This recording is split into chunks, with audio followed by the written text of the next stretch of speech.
Good morning, good afternoon, good evening, wherever you may be. I'm your humble host, Mr. Dave Knoll, also known as Hawkeye Two Feathers, and I continue to pray each and every day that each and every one of you will continue to learn how to accept and receive the healing, the knowledge, the wisdom, and the blessings from the universe. And I greet you with the love and the honor of the infinite creator. So with that said,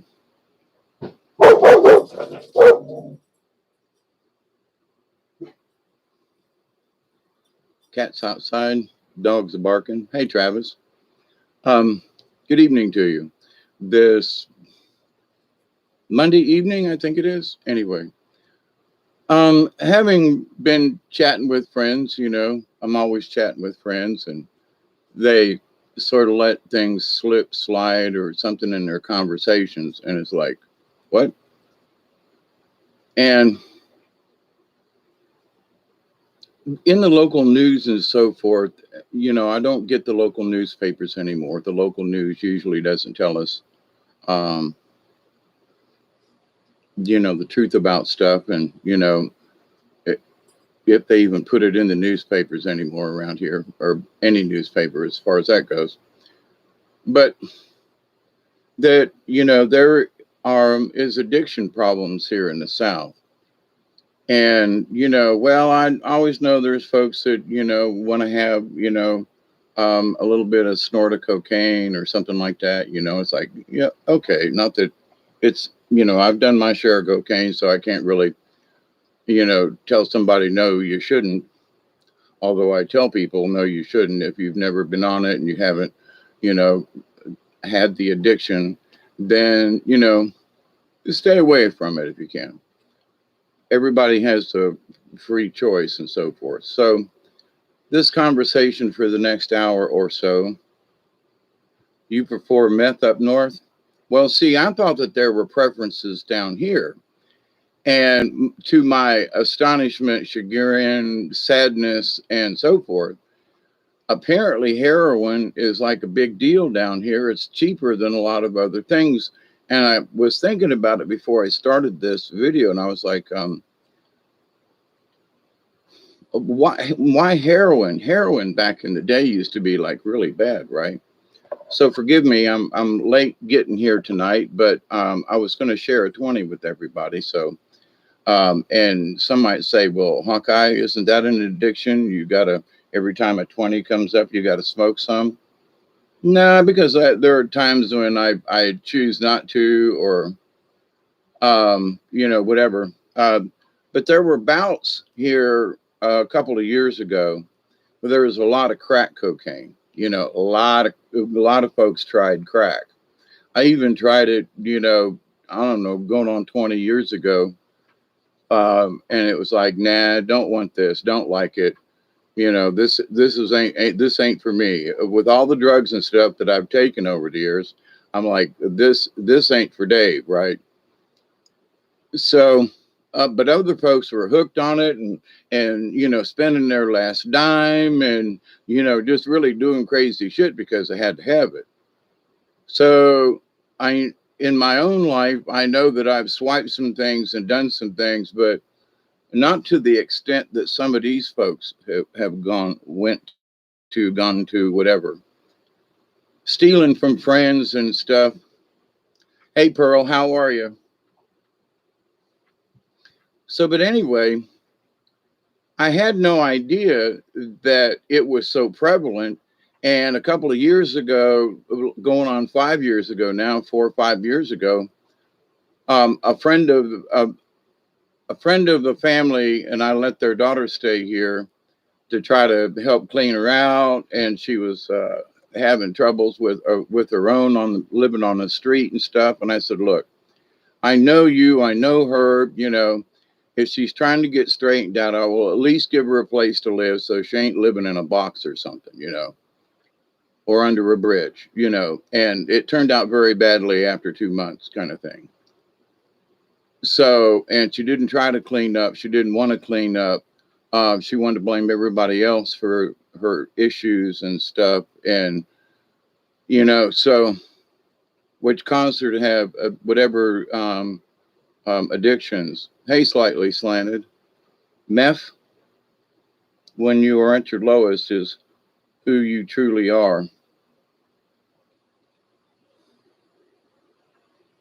I don't know. I understand where you're going with that, but um, I'm a whole lot better now than I was when I snorted coke. I mean, I'm a whole lot better now than a person that where I was taking acid every day. Um, so I have been to the addiction stage, and I don't want to go back to being an addict. I have my smoke. I have control over my cigarettes. I got alcohol here in the house if I want to have a drink. There's brandy in the refrigerator. Hey, Alex, how are you? And so, but, so I have the opportunity to take other drugs, if you know what I mean. I could go back to drinking again, or go to the store and get some beers or whatever. But anyway, the idea though, hey, Alex, yeah, I don't smoke a lot of weed, but that's my addiction, if you will. But I have control over that too, because there are times when I just gotta have a joint, and then there are times when I really want a joint, and then there are times when I go, man, I could really use some smoke right now. And for whatever reason, sometimes it showed up in little miracles. But the thing is that I've always had the opportunity of, I'm not going to go kill for it. I'm not going to go steal for it, because a lot of the times when I couldn't find any weed is because nobody had any. I didn't know anybody that had any that would sell or whatever. And I was out of the market, so that kind of thing. But um, now I have saved up little portions every month on my allocation of smoke for me. And I've got quite a collection. So where a couple of years ago I would have not run somebody down to catch a buzz, but it's like, so how you control it, how you use it, and whatever. Um, I don't have any cocaine or anything like that, stashed around the house. It wouldn't be any good by now, but to the point though that we can control it, we can make a choice, right? And that's what I want to bring up and establish. That people say, well, I'm addicted and I don't have any choice. Yeah, you do. You just, what you need, or what you lack possibly, is courage, because it takes a lot of courage to say, no, I'm not going to do that. Now, to other people who never got addicted to smoking cigarettes or anything else, they've never snorted coke or done mushrooms, and they've had a drink of wine or something, but that's about the extent of their abuse of any substance, right? So, or the use of may not necessarily be the abuse, but which it could turn into an abuse, is my point, I guess. So, because they have a stronger will for whatever reason, and they make better choices. They go, nah, I don't want to do that. Y'all go ahead. So it's like, okay, those are the choices, and I honor them. I love you for making your choices. So forth.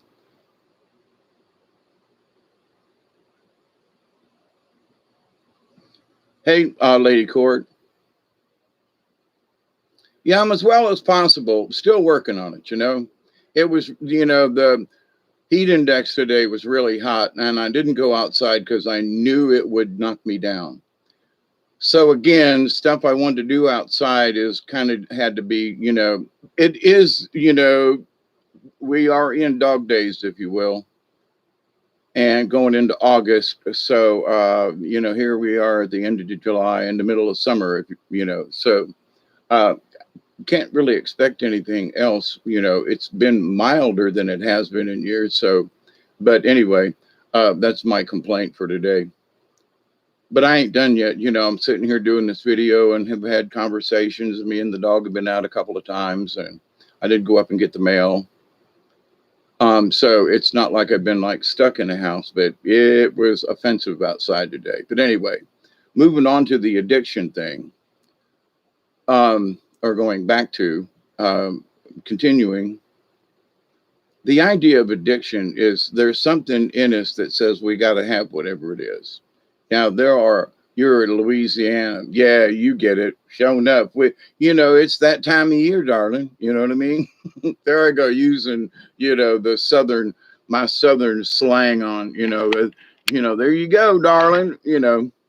What I was talking about language the other day. So, but anyway.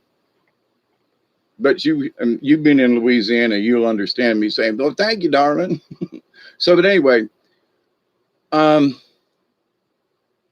addictions come in many sizes and shapes. It's not just about drugs or alcohol or something like that, or tobacco or some kind of, There are people who are addicted to washing things. I mean, just they're constantly washing, men and women. It ain't just a woman thing, right? But they're constantly washing stuff. And, to the point of, it's maddening, like go sit down. You've cleaned the kitchen 3 times today. Stop, So there are addictions in a lot of different ways. For me, but, I use this excuse, but it is a good one. And having worked in radio, I was always used to listening to something in the background. And the TV's on, but a lot of times it's a cartoon I'm listening to, right? The Avengers cartoon or something from back in the 80s. Or I want to listen to the story, because I always like to hear a good story. It's not necessarily watch it, but it's to listen to it, right? So I'm being able to listen to a good story. So I'll find a good story and put it on, and might be doing stuff around here in the house or whatever, but so I'm, in a way, I am addicted to that, and I know it, and I try to do my best. There are times when I look at the TV and go, I don't want to hear anything. I really don't want to watch anything. There's nothing to really listen to. Well, shut that damn thing off, So addictions come in many sizes and flavors, right? Hot weather and everything makes the addiction easier because, not being able to go outside the way I want to because of, my heat stroke issues. And it's like, but okay, so right now, in a lot of ways that I have to be really patient because, I got 6 more weeks of really hot weather to deal with. It's going to be the middle of September before things cool down. So we got at least 6 weeks, before things start to change.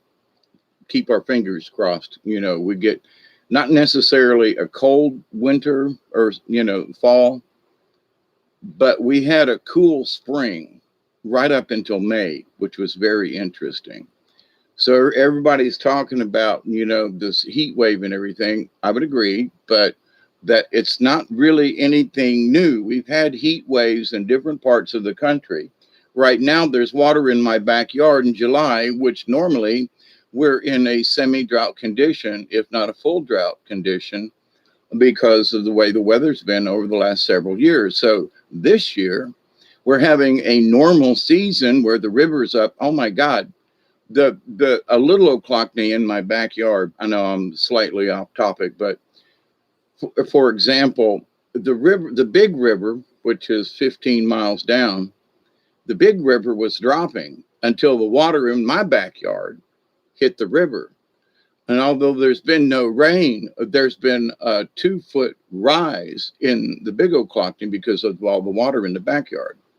So everything's sure enough heading downstream, but it's amazing that, people think, well, it's quit raining. Yeah, but we got a lot of water up here that it's all going south, So me thinking, me and Doug are going to be able to get a chance to get on the river. It's coming up.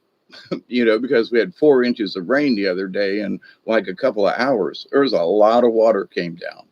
So, but anyway,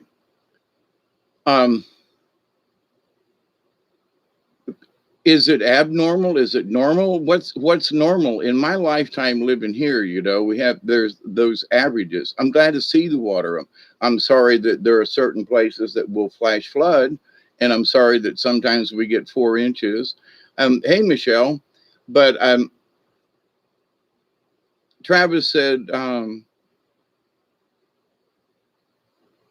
stupid phone. I'm an English major. Get the manipulation of language too. Good video. Oh, thank you, Lady Court. I'm going to try to do better and keep the videos shorter than I did the other night, but and have a particular topic. But thank you. It is interesting if we listen to how we speak and what we speak. It's amazing the changes that we can make within ourselves, and it puts out a different vibe. And it's if people don't try it, well, then to me it's their loss. But thank you, Lady Court, for the compliment. There are a lot of people who don't understand what I mean about some of that stuff. So, but thank you. But anyway, and in the addiction, there are some people I think they're addicted to being an idiot.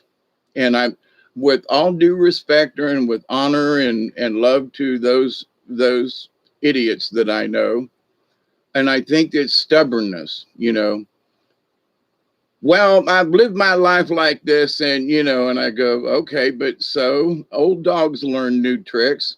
Well, blah, blah, blah, and yada, yada, And so as much as I didn't want to run down the driveway today when we went to the mailbox, I did. It wasn't the whole way I normally run, but I still ran. And I was like, got to keep doing this, even though I'm hot and I don't really feel well today, but it's okay. I'm still going to do it. It's the effort. It's the courage, And okay, so I didn't run around the yard. Me and Duggar didn't take a big trip on the property. I didn't have the courage to try to battle the heat, right? So, but anyway, courage is where I'm headed with this. So the courage to say, listen, I'm going to walk up there and I am going to have the courage to trot a little bit.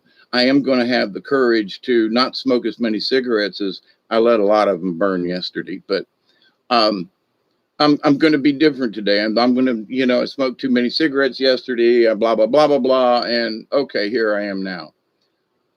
So, but with addictions, so people get addicted to something that's addictive. So you got 2 times the battle to fight. You have to fight the battle of why you're using whatever it is you're using. Some people use food. There are a lot of excuses that people use to be addicted to whatever substance or thing or action or whatever that they do.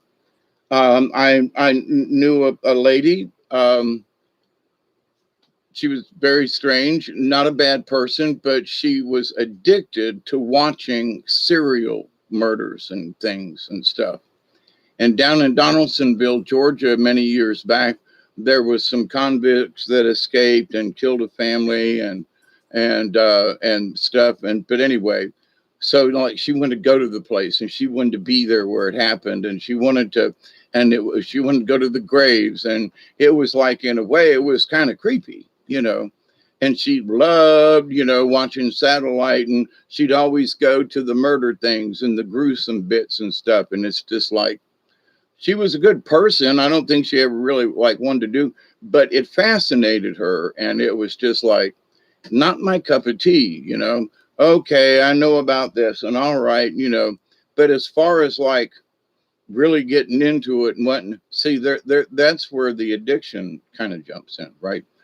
So addiction isn't just drugs or alcohol, but whatever the addiction is, depending on how severe, it could potentially kill us, result in death. Now, I put in the title of this heroin because I was surprised in all the years, and I grew up with Billy, listening to Billie Holiday and stuff like that, and you heard about Diana Ross and people getting involved with smack. Back in the days of the blues days and in the 40s and 50s and into the 60s and, and Lenny Bruce and stuff like that, right? So I grew up with that. So I knew the dangers of heroin. So out on the street and stuff, when I was living in Tampa, it was like, hey man, you want to, you want to shoot up, you want to run up. And I'm like, no. But got some horse here, got some really good smack. Now, why? And I said, truthfully, I said, if I ever tried it and liked it, I would never come off of it, and I would die from it. So no, I'm not going to try it in any way, shape, or form. Now back then, the only way you did heroin was you cooked it and you injected it. So for me, I'm like, I'm sorry, snorting, that was bad enough. Smoking, okie dokie. Dropping something, all right. But poking yourself with a needle, I'm like, nah. So other people though was like, yeah, man, I'm going to stab myself, and got off, literally got off on the ceremony, if you will, of wrapping the tube around you, of getting your veins ready, cooking it down, whatever it is they were cooking. And I seen one guy in particular years ago when I lived in Tampa. He was so desperate for a high to shoot up because he didn't have any smack that he was just taking arbitrary things. Combine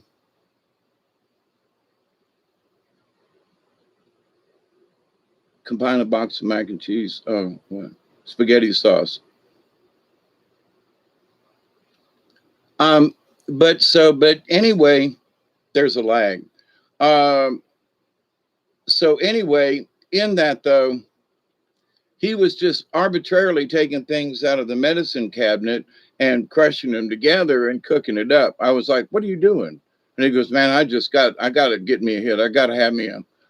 And I was like, like the Beatles sang, "Happiness is a warm gun, bang bang shoot. Happiness is a warm gun." And a warm gun meant your works, right? And bang, bang, shoot, shoot, right? Bang, bang, shoot them up. So when people, happiness is a warm gun, yes, it is, Beatles song. What the hell are they talking about? They're talking about the happiness from heroin, the people were getting. But anyway, so a lot of folks, a lot of years, it's been around for a long time. And I, for one, just like, with all with all the other stuff out there, heroin is like down here in the South. I mean, what? Oh yeah, you can get it on the street. What? Seriously? So now here's the thing: in different countries in Afghanistan where they grow the poppies and all that, so it's big business. So, but with all the other drugs and stuff, the price of heroin has come down, which is kind of sort of slightly in a way like, what? It's more affordable. Hang on now. This is South Georgia out here. Who's importing heroin? Now, the friend that stayed here a couple of years ago for a while, she was having heroin issues, and the people down in Thomasville were having heroin issues, and people had, young folks, my son's age, my daughter's age, were dying from overdosing from heroin. That was a couple of years ago, but yesterday I find out from chatting with some friends, they're like, no, we've lost people up there around Tifton and Irwinville and up in, in these other counties up there in Sylvester, these small Georgia towns. And it's like these folks are ODing, different ages, some, 50s, 60s, and some younger than that. But the whole point is, number one, hey, Elderberry, how did they get the heroin? Because I'm like, that's kind of really sort of exotic, cocaine is too, but we're close to Mexico. So where's the heroin coming in? And who's really wanting this stuff? Are there really that many people who are depressed and out of it, and that they're hooked on heroin and that they're ODing on it? Now, it could be that it's bad smack. Okay. It could very well simply be bad smack. Let's be honest. and that people are taking stuff because they want to get high, like this crazy guy I was talking about back in the 70s in Tampa, where he just went into the medicine cabinet, was grabbing stuff and cooking it down because he had to have a fix. Hey, David Castle, how are you? I switched to food from drugs. um, Screw heroin, by the way. My friends are addicts. I don't let them in my house anymore. Yeah, they keep stealing. Yeah, they do. And they could be, oh yeah, well no, I'm doing, and like in the old days, it was like, I'm doing okay, Dave. Yeah, I got everything under control. Hey, you got any extra money? Hey, you got something I could eat? So they were that they were snorting. You didn't know what, or that it had been a while, or whatever. They were looking for a fix, right? So I have been really wanting something, but never went that far. I got close a couple of times, but here's the big thing about this. I have, as many of you know, have dealt with addiction almost my entire life. Okay. Now I blamed my addiction on how I was raised and stuff, and many of you know that story. And that just a little over a month ago, I was had simply met my brothers and sisters for the first time. It was the first time we'd all been together and that knew each other and that kind of thing. Same to you, David Castle. So, but this idea, though, whatever the abuse is in our lives, that we have to turn to something like that. Where now, the things that have, really hit me hard is the loss of my, my friends my age, that are in certain ways are dropping like flies. And I'm wearing this is my Brian hat. When I did shows with Brian, he and I would both wear our hats, and we used to joke about having a show about, gentlemen in hats, men with hats, But anyway, so I'm wearing this in honor of Brian Barnett, for those of you who may not know.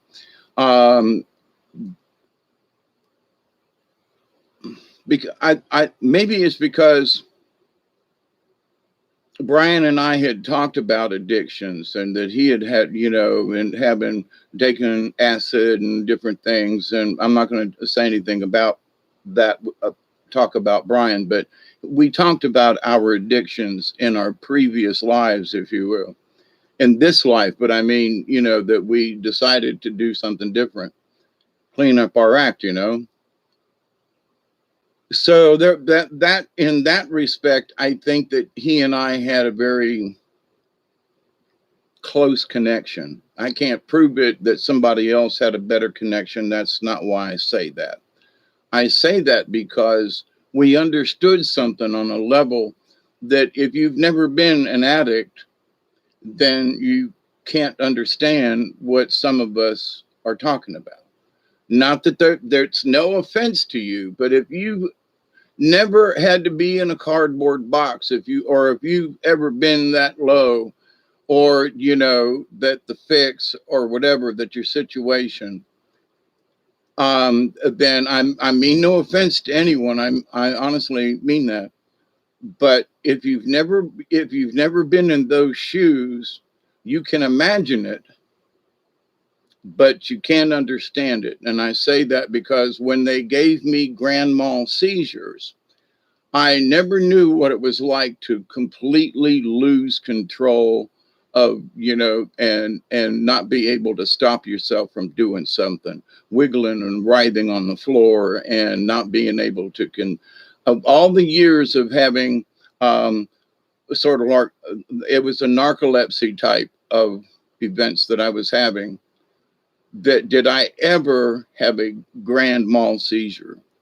In my acting career and watching people and having been around people that have had grand mal seizures, I worked at a center for the handicapped and mentally challenged folks, and there were folks who had grand mal seizures much too many times. And it's a really hard thing to watch. It's hard, when you're trying to deal with the person and all of the events like that. And so in all of my psyche, and to try to understand what that must feel like when it actually happened to me, I woke up and said, I never had a fucking clue what this was like, to just lose it, and to just, oh my God, there's no way that there are people who have said, well, you were just faking it. Listen, let me tell you something. I wouldn't know how to fake a seizure like that, because it's an internal thing, and your insides are being shook, but to the point of, if somebody says, well, I know what it's like, no, you don't. And don't wish it upon yourself. Okay. As an actor, I've been asked to do, certain things, and could you, recreate blah, blah, blah. But after having had several grand mal seizures, I think I could put forth an effort now if somebody asked me to, but here's the thing, I wouldn't want to. That's a horrible memory. It's a horrible feeling. So the same thing with being addicted and having passed out in your own puke kind of thing. And, you being drunk and on acid and, and drank a bottle of tequila. That's me, that's what's the old days. And wake up and just go, shake it off, and let's start for tomorrow. Hey, Robert, how are you? I got my soap. Thank you very much. And I mean that with honor and love. Thank you. And I can't remember who sent it, but thank you to them who volunteered it. So I stopped myself from getting I was talking about Milky Way today in Geneva stream. Yeah, for whatever reason, I just felt like, Brian was strong around me this afternoon and this evening when I decided I needed to talk about this, and I needed to talk about it earlier than later. So it's like almost 10 o'clock, but so I'm here earlier, for,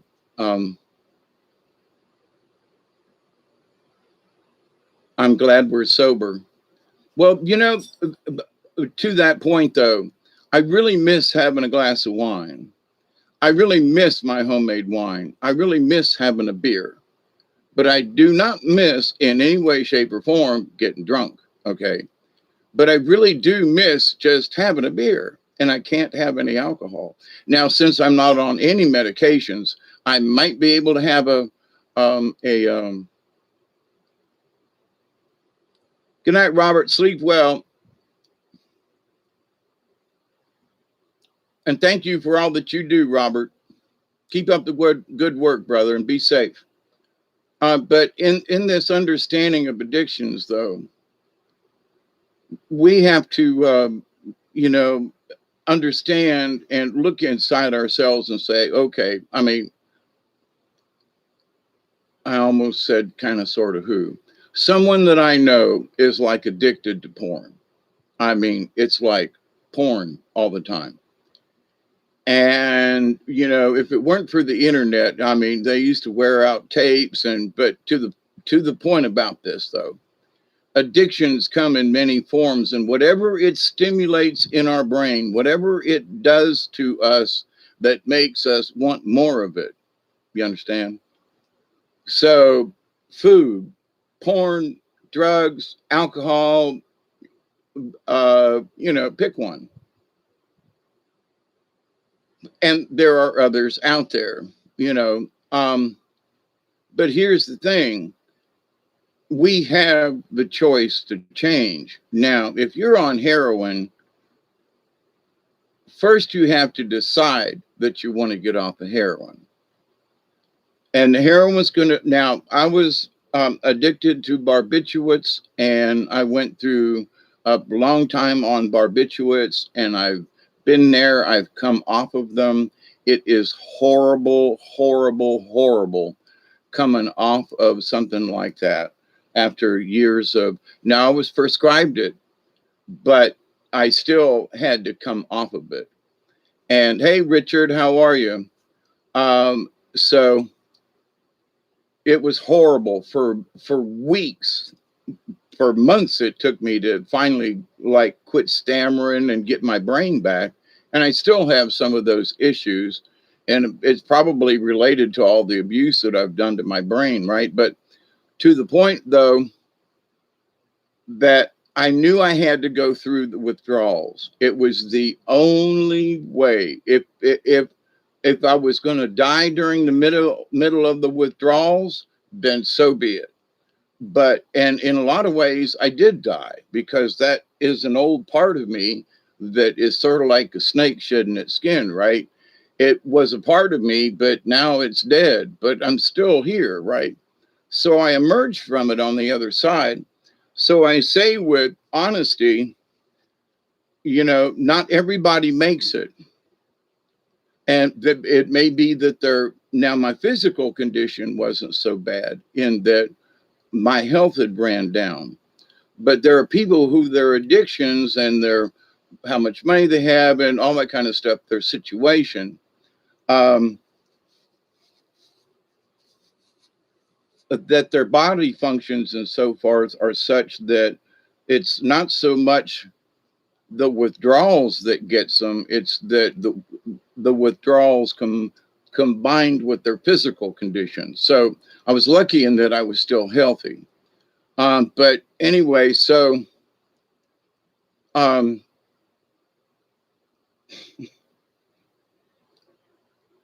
I don't know where that came from, but anyway, I'm not going to repeat it. Okay, I know it's just in jest, but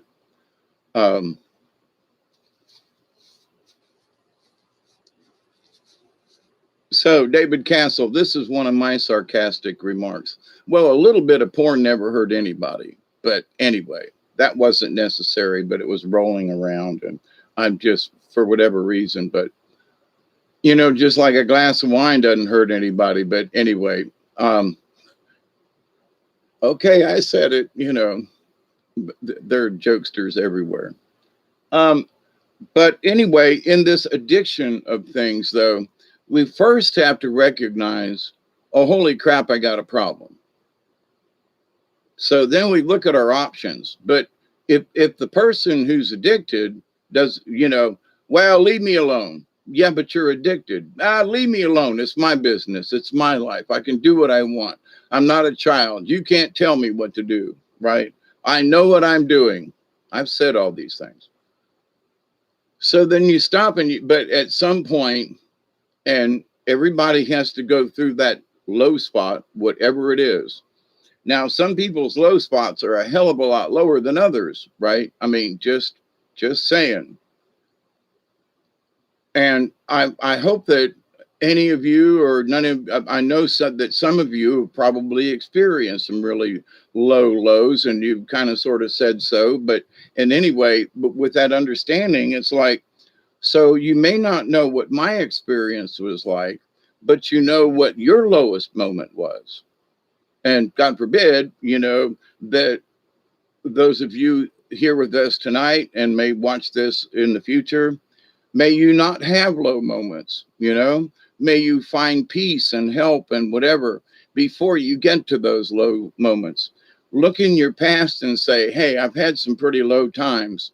Then consider yourself lucky, and don't wish for bad luck, just knock on wood, Gloom, despair, and agony on me. Deep, dark depression, excessive misery. If it weren't for bad luck, I'd have no luck at all. Gloom, despair, and agony on me. Remember that hee-haw, if you ever watched it? So I always thought that was funny, and still do, But the idea, though, that is that how we look at life, that gloom and despair is on us,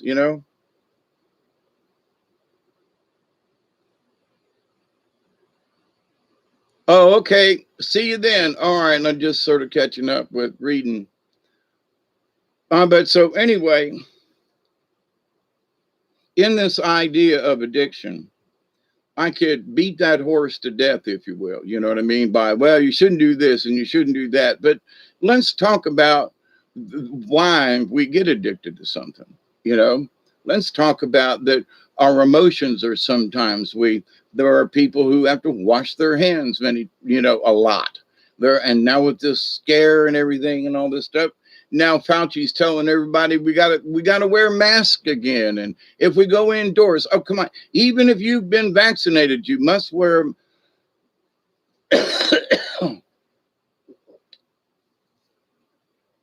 they're not going to give up on this, So it's like, do we accept these things? Do we, you know what I mean? So people are addicted to the fear. They're addicted to, well, but he said so. Yeah, but he ain't got a lick of a sense. He's changed his mind like a bunch of times. And, most Americans ain't listening to that cranky old bastard, but they're trying to tell us that we should, I got more sense than he does. And but okie dokie, I'm supposed to honor and respect. But I have honor and respect for idiots too. You're an idiot, but I honor and respect you. But you're an idiot. Okay, let's just make that perfectly clear for everybody, so we kind of know where we stand with you, right? But anyway, so idiocy is a form of democracy. But anyway, one of my sarcastic remarks. But in this addiction of things, though, we have to look at what's poking our finger at us. So for me, it was all these years of mistrust and lies and wanting to know about my family and background and stuff, and things never quite gelling and working out. And then, you ask people, they don't tell you the truth. And then we find out, bits and pieces. And, through our own selves, we say, hey, look, we want to meet these people. I want to meet my brothers and sisters at least once, before I leave this plane, in person, So, but this idea though, it is all about choices. So,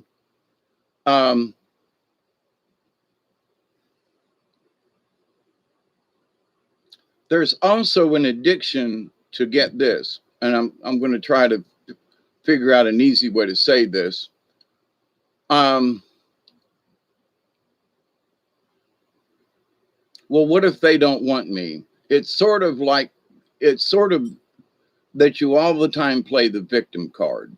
I did for years, and I looked back on it and I went, oh, holy crap, I actually did that. Hey, Isby. Blessing sent to all y'all out there tonight. But in chatting with my friends yesterday, I had no idea how bad heroin down here in the South. I mean, there's a lot of stuff to get addicted to that won't kill you. But I guess if you can OD on anything, but folks who are ODing on heroin down here in the country, where folks are, living as easy kind of thing, and fish are jumping and the cotton is high. Whoa, your daddy is rich and your mom is good looking. So hush, little baby, don't you cry. Summertime and the living is easy. Anyway, hey, is Jody in the house? What? I missed. Oh, your daddy's rich and your mommy's good looking. I always liked that song, especially with a good, deep. Anyway, so this addiction to stuff, right? What time is it? It's 10:10. We got 10 minutes. So if you can, for those of you who do, not trying to make you dependent on us, but it's been an hour since I took a hit. It's not like it's been an hour since I smoked a joint. It's been an hour since I took a hit. So, if I can take one hit every hour and that kind of helps me to stay wherever, takes me all day to smoke a pipe, you see? So, but anyway, Jody, if you're in the house, hey, how are you? I didn't see you come up, but I'm not trying to. Yeah, I'm trying to read, but not pay it anyway.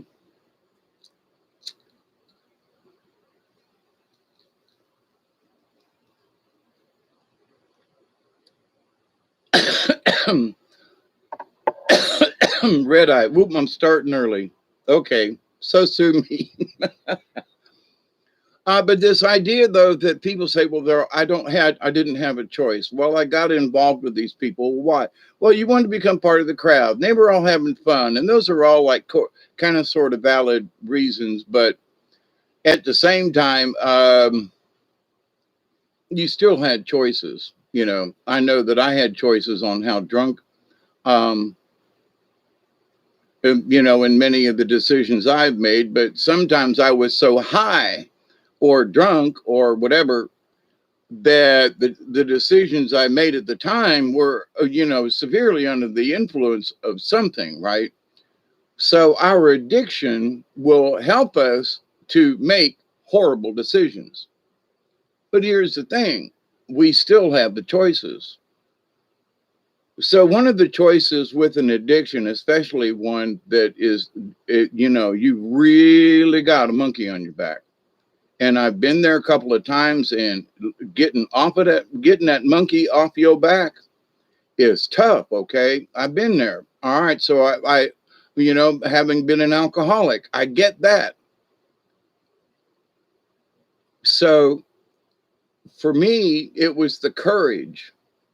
Well, everybody else is having a drink, and why can't I have just, a beer? Or how come I just can't have a glass of wine?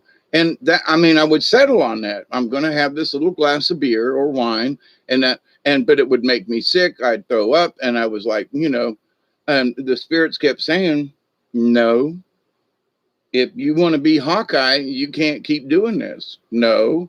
Yeah, but it's just a beer. I'm only having a glass of wine. But, there you go. No. So, and for other people, they just said, look, one day I just said, look, I ain't drinking no more. Well, I didn't, it wasn't the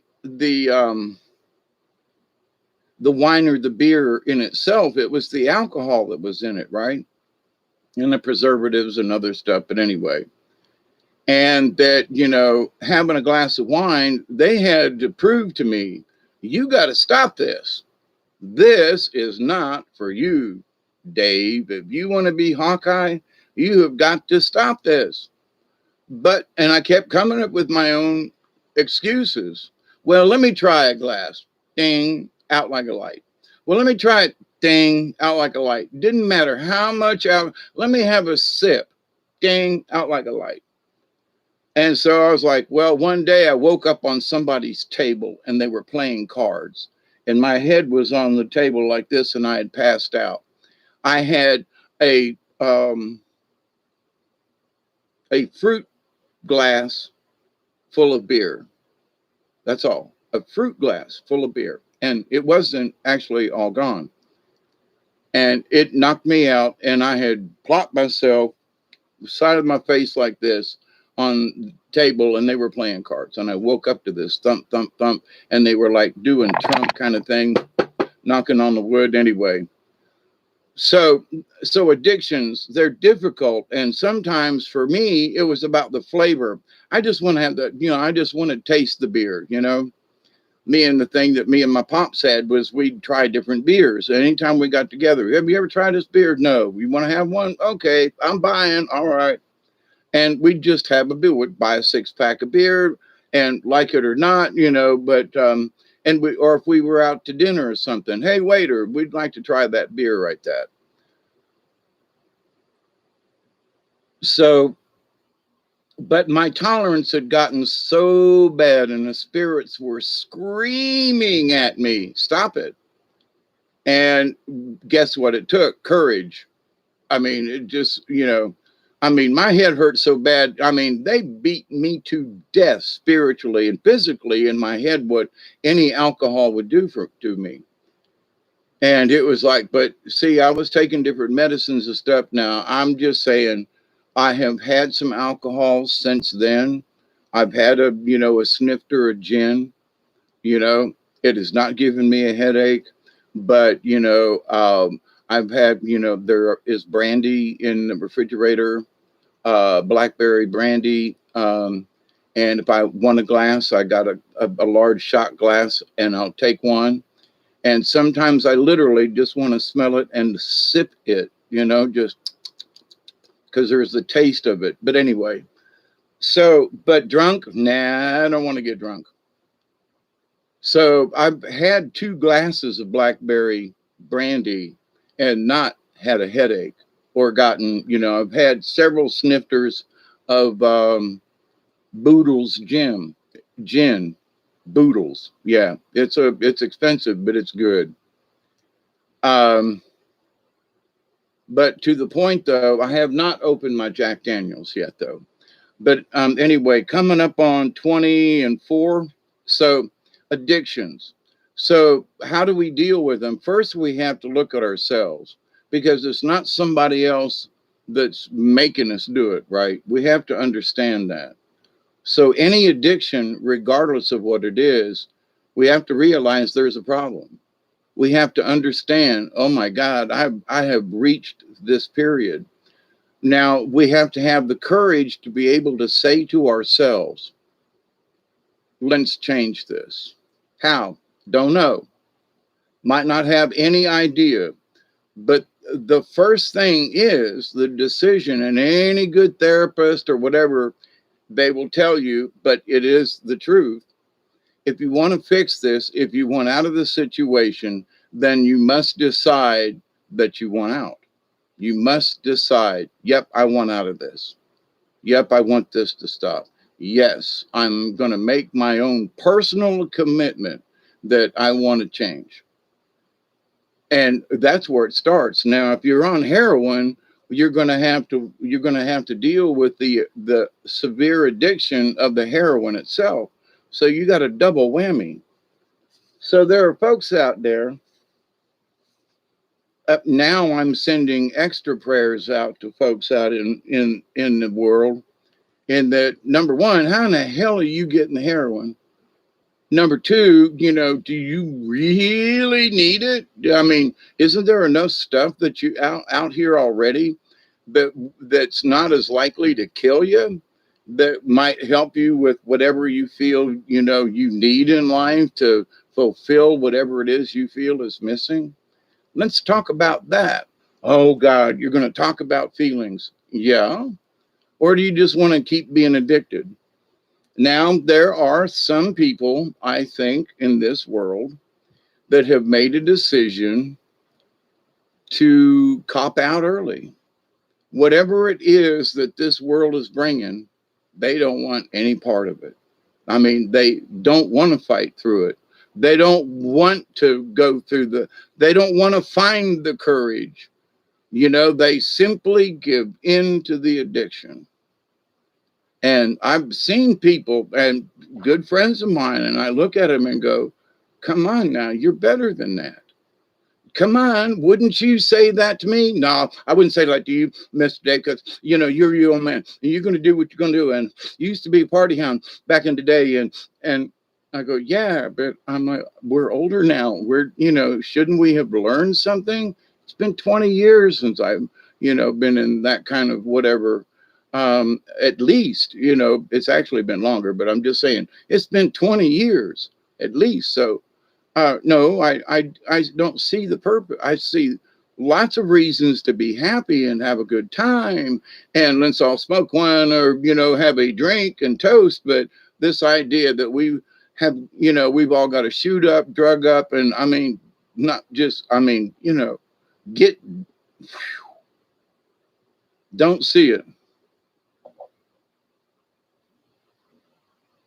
1020, lock and load, 4-pack of beer and a pint of weak liquor, no more.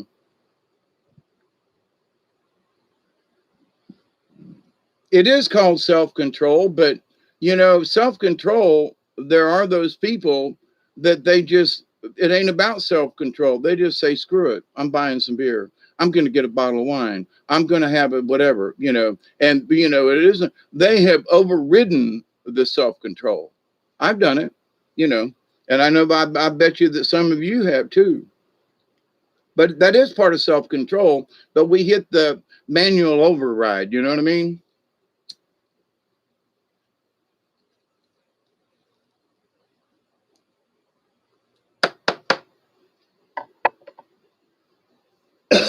Now, I honestly mean this. There are a lot of poor souls in this universe. There are a lot of folks who are dealing with a lot of stuff, you know? And for every time I come across just like, well, that's happening somewhere else in the world. And I know it's happening, I'm aware of it. But when some people that you've known through family members, extended family, have perished because of their addiction to heroin down here in the South, I scratch my head and go, some bitch, you know, really? It's here too? I mean, not that I didn't expect it, because there was heroin down here many, many, many moons ago, but it just seemed like nobody really wanted it. So something has changed socially that people want the heroin. They're not addicted to the heroin until they take it, right? But whatever their addiction is, whatever their fix is currently, ain't working, you see. So, well, I tried that and I really didn't get high. So I, tried some of this, okie dokie, let's huff lighter fluid. There are kids over in Africa that because they don't have any food or anything, they huff kerosene and other kinds of stuff, and they'll put it on a rag and walk around and they're breathing this stuff in all the time.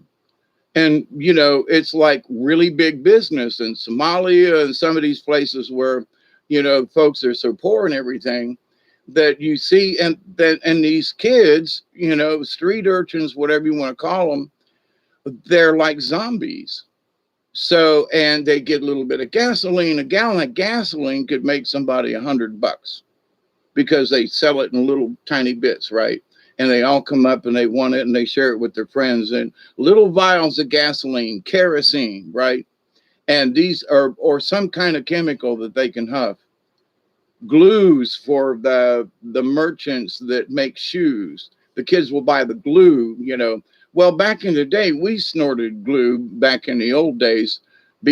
I was a glue head before I knew what a glue head was. I used to put models together in my closet with the door shut. So yeah, I got high. I started seeing, pink elephants and shit. And I was listening to one pill makes you larger and the other makes you small. And the one that mother gives you doesn't do anything at all. Go ask Alice when you're 10 feet tall. And if you go chasing rabbits, yeah. Jefferson Airplane before they became Jefferson Starship. I mean, I had an album of them, that I bought at a flea market kind of thing back in the 60s. It was like 68 or 9, and so I've been listening to Jefferson Airplane, and I've been stoned for a while, you know what I mean? I've been listening to, long before other people did. I was listening to, I can't think of Brown Shoes, Don't Make It, Quit School, Why Fake It, TV Dinner by the Pool. Frank Zappa. Hey, Witch Moon. I'm sorry. Is Witch Moon in here? Nope. Sorry.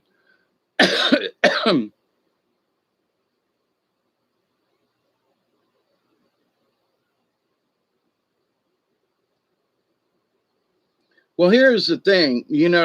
There are folks, there are young kids that have gotten into things and it's socially acceptable. So you start it and then you become addicted. So understanding that, the group of kids in our neighborhood, we all wanted to smoke. So there were times, well, back in those days, in the early 60s, mid 60s, you could go to the local store and say, Here's 35 cents. Mama wants a pack of cigarettes, and go, what kind you want? And they knew you like at 16th Street grocery store, growing up as a kid. And used to go in there, and people were real nice. We'd always buying model airplanes and stuff and balloons for. But anyway, 16th Street Market. I think it was 16th and Linebaugh. But anyway, it's probably not there anymore. So, but this thing about though, so one of the things I learned on the carnival, which was a bad thing to learn, that every day is a holiday. So everybody was drinking, everybody, I mean, literally I could go through a case of beer in a day by myself back in the day. But it was at 2% beer. And then you got to Georgia and you couldn't quite drink as much because there was more alcohol. But anyway, so it was a good excuse. Well, if I buy sodas, they're just as expensive, blah, blah, blah. We came up with lots of excuses to keep drinking. And so, I was a drunkard by the time I was 22 years old and didn't really know it, because everybody drank beer. Even on Sundays, we'd all buy up a bunch of beer, put it on ice, because wherever we were going, stores didn't have beer on Sundays. And some towns, you couldn't buy beer at all. So, but it was all right for you to possess it. You just couldn't sell it or buy it from anybody. But anyway, a lot of bootleggers back then. And some of them controlled by the sheriff.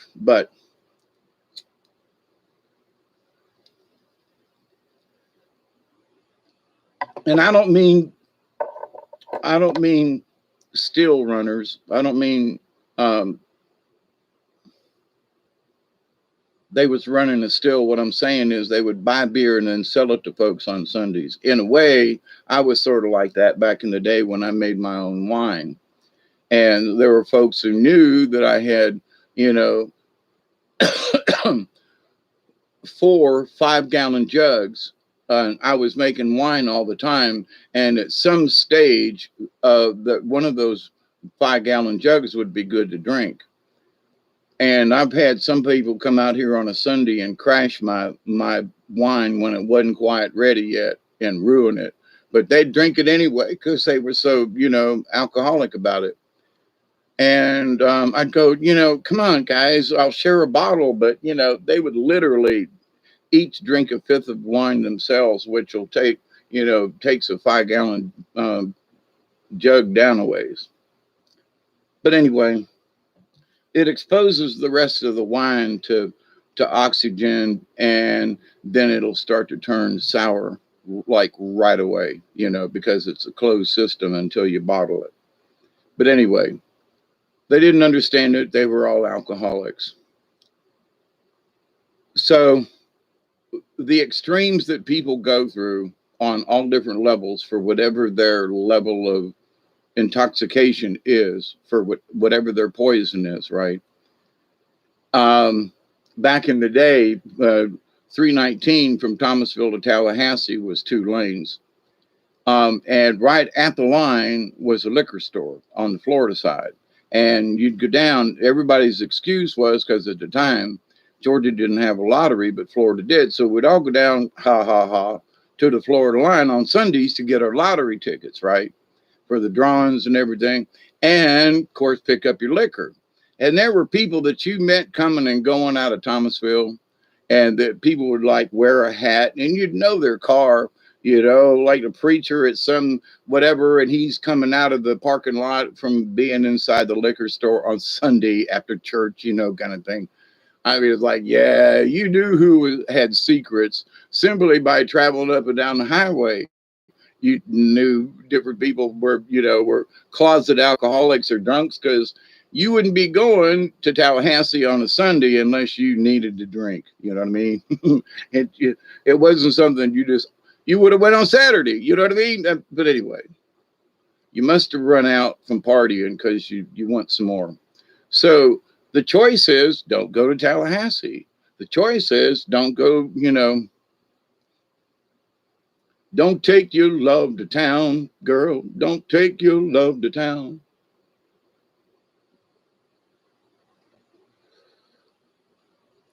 So There are those folks who are, um, addicted to stimulus and physical pleasures. There are folks who are addicted to video games who can't come out of the system. There are folks, pick a subject. And, we didn't have video games back when I was a kid, so that one was out. Um,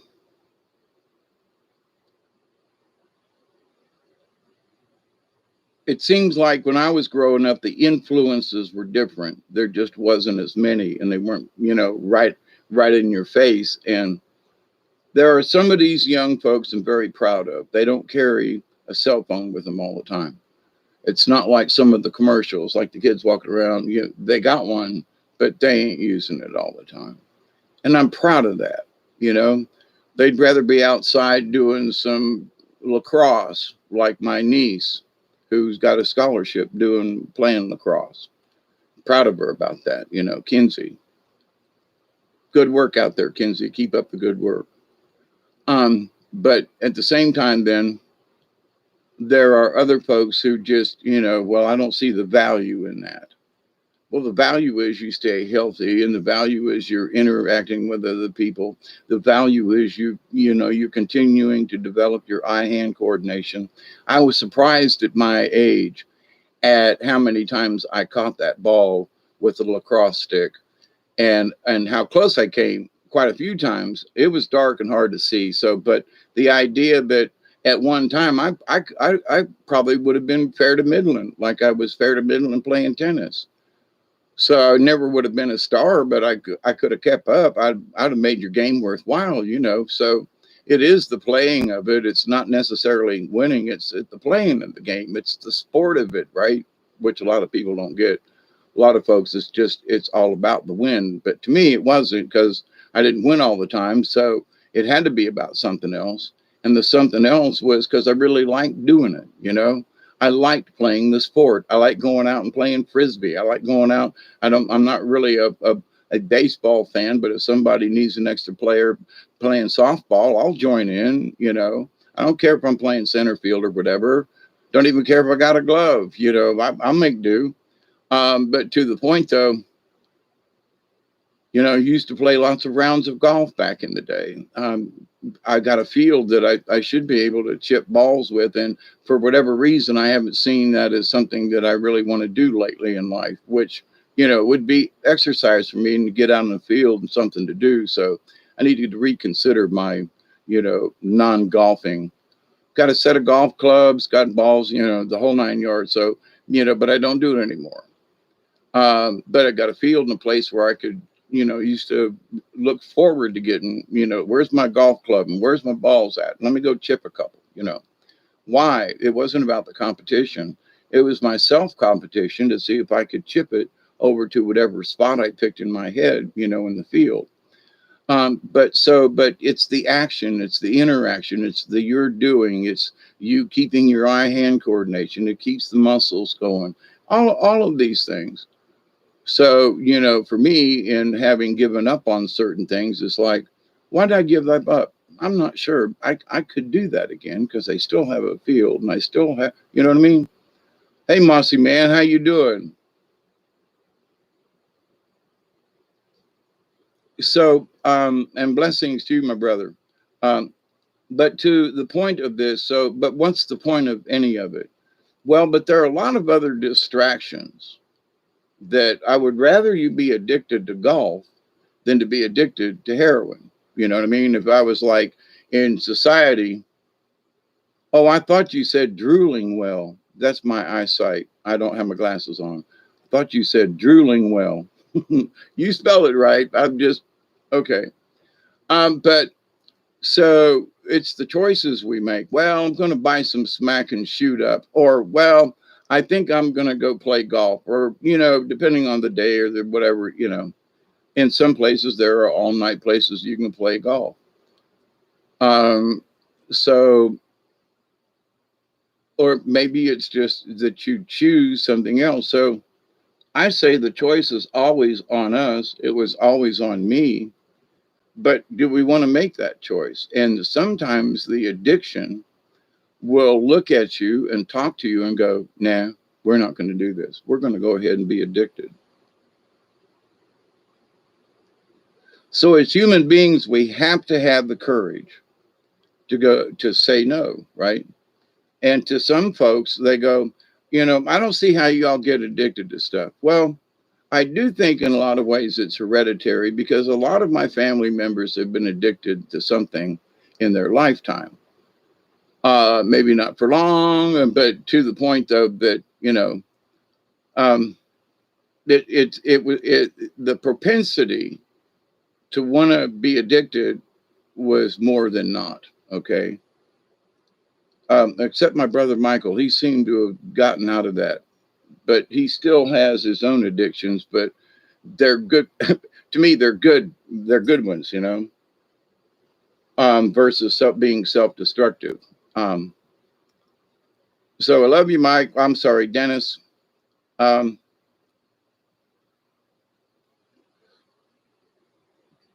so our choices dictated, right? So there are a lot of folks that have addictions of many varieties. And the best thing that we can do is love them. We need to step in at times and say, hey, is that really a good idea? And they try to fight you about it. Be kind, you know.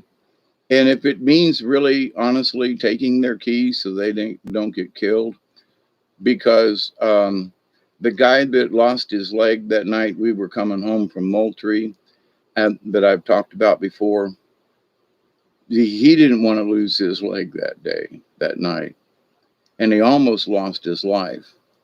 And if somebody had taken his keys, well, he passed out on the couch, but they didn't take his keys. They should have took his keys. So, yeah, they promote a lot of stuff. But one of the things that we need to understand, though, is with ourselves. There are those people like me and some of my family members, as we have discussed, we've had the propensity to be more addictive, have addictive personalities than other folks. So in how many of us have had bouts of addictions, I would say that, I would believe it's more hereditary somehow than not. Um, but at the same time, we had choices. However, the society, I mean, me having been abused by priests and stuff, and, my brain was in a really bad place. And I really wanted to forget that shit. And I didn't know how to deal with it, right? Because everything was wrong, and people were back then were telling me that I was making the story up, and and it's like, and then you live for years in denial and all this other kind of stuff. But this thing though, and there are a lot of things that will drive us into being addicted to something because we're trying to escape. We're trying to whatever it is. Well, I had convinced myself that every day's a holiday, so it was all right to have fun, because every day's a holiday. So it wasn't because I was depressed. It was every day's a holiday. So I came up with something that fit my personality. Let's party. Every day's a holiday. And even though in the back of my head, I know I thought at times, this is really not a good idea, but I ended up doing it anyway. Bad choice, right? Paid for it one way or the other with a hangover or something, just paid for it. So, when we're addicted and high on whatever it is, it's difficult for us to look at our situation from an observer point of view. So anyone that's having issues, please, we can discuss things personally if you want. If you think that, there's no way out of this and all that kind of stuff, get in touch with me somehow. Because I know, it's difficult. And sometimes courage comes from another person. When you lack the courage, if someone else says, look, I'll share some of my courage with you. I know you can do this. Whatever it is, being like alcoholics have, their sponsor or whatever. I've tried to help folks over the years, but the thing is that you got to want it. whether I help you or somebody else helps you. But if you feel like you're at the end of the rope and there's no other way out, there's always a way out. And it's not necessarily a drastic one. I'm wanting to put an amethyst crystal on.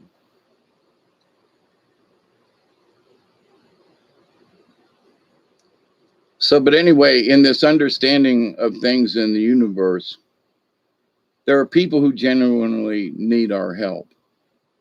And we may not be able to help. But here's the thing. If they feel that no one is willing to help, that makes the addiction stronger. If we can help someone to divert their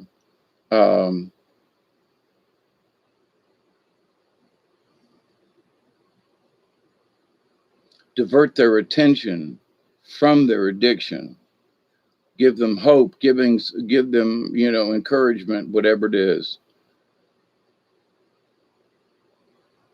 and giving them a lifeline. Because when you think there's nobody out there and nobody cares and nobody blah, blah, blah, been there, done that. There are folks out there used to work at a suicide crisis center down in Tampa. And it was called The Door. And back in the late 60s and early 70s, people were ODing on all kinds of stuff. And they were like wanting to jump out of windows. And I mean, some crazy shit, taking acid, bad acid, And so even the local WUSF, University of South Florida,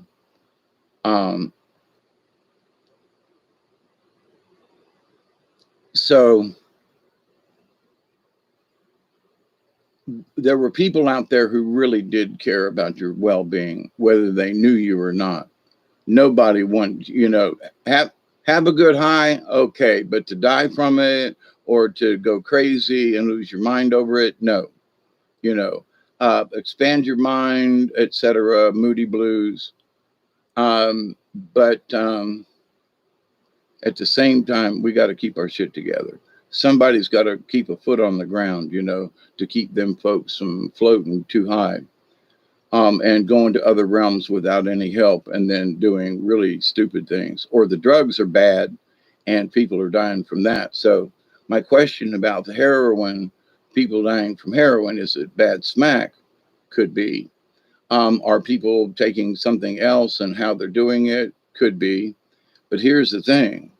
Down here, I know cities have had this issue with heroin for a while, but the fact that it's still an issue after 40, 50 years of my lifetime, and that folks are still dying on the streets from it, is kind of alarming. Because I thought as a society, we'd gotten a little better at some of this stuff. But there are so many folks that have become depressed in their states of whatever. And, the folks that I met up in Ohio and stuff, I mean, everybody was pleasant, all the neighborhoods and everything. But, is there somebody secretly doing something behind some, that nobody knows about? And the answer is yes. There is a percentage of folks who are going to be sneaking around doing something for whatever their reason for doing it. But if you know somebody and you should just ask them, be polite and say, look, I know folks, I myself have had issues. Are you sure about this, this thing, with whether it be crack or crystal meth? I know I had issues with meth. That's what I got busted for back in the 70s. Went to jail for. And it was really good, let me tell you.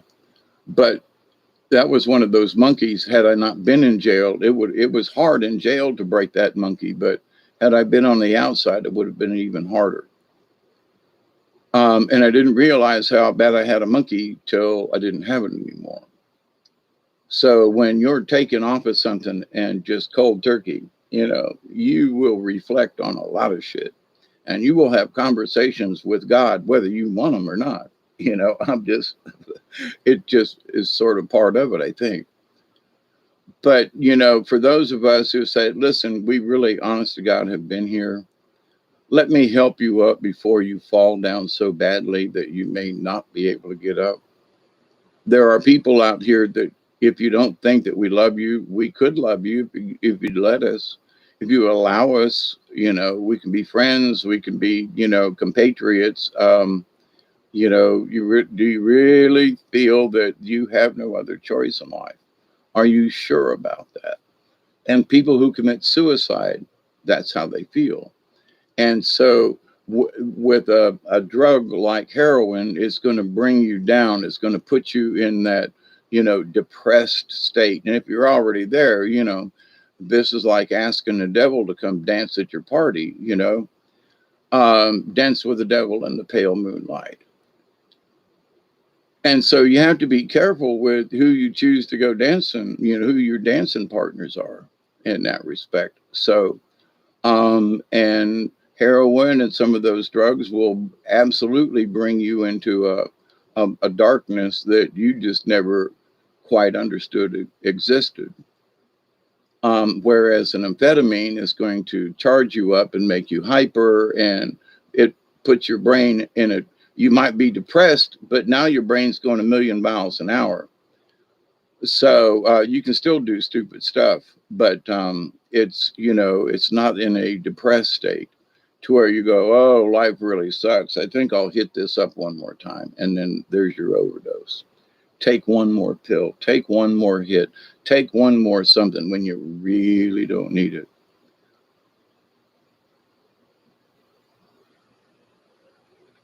So, but anyway, um, the addiction of things is a really big issue on this planet. There's addiction to fishing, which ain't a bad thing. But are people shirking their duties, or are they spending too much money, or do they really have the time? And it's okay. I mean, there's nothing wrong with, you know, those folks who go hunting, you know, in the wintertime. Them folks that, you know, do other things like watch basketball or whatever.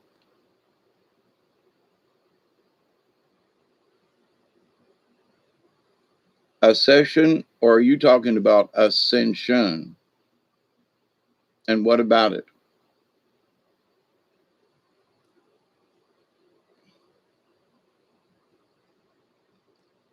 The word ascension assumes, and the assumption, if you're Catholic, Jesus ascended into heaven, and Mary, the assumption. So they like took her into heaven versus she went by her own accord. So which is interesting just in the description of it. But ISB, there are a lot of folks that talk about ascension and they don't have a clue what they're talking about. They think they understand, and some of these folks need to live another 20 years and really walk the red road and really walk the path of the shaman. And it ain't about the ayahuasca. Oh, well, I took ayahuasca. So big deal. Well, you know, I talk with the spirits, so I can talk to the spirits without it. So what's your point? Well, but you know, I had this great experience. Okay. So why, you know, you need to live a few more years. That we ain't going to the fifth till we reach the fourth. I will continue to argue that point.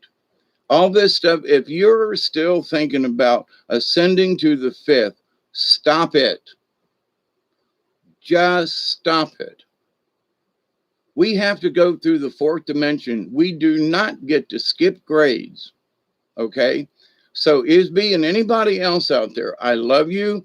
But if you're in this mode of we're going into this fifth dimension thing, stop it. We got to go into the fourth. We must go into the fourth to learn what it's going to be like to be in the fifth dimension. We are just starting to see the fourth dimension appear to us with orbs and spirits and stuff. No, fifth dimension, we got to go through the fourth first. Quit thinking about college when you're only in the third grade. That's my point. Well, but college, okay. Yeah, but you got to go through elementary and high school first. You just got to go through the steps. Well, no, I'm going straight to college.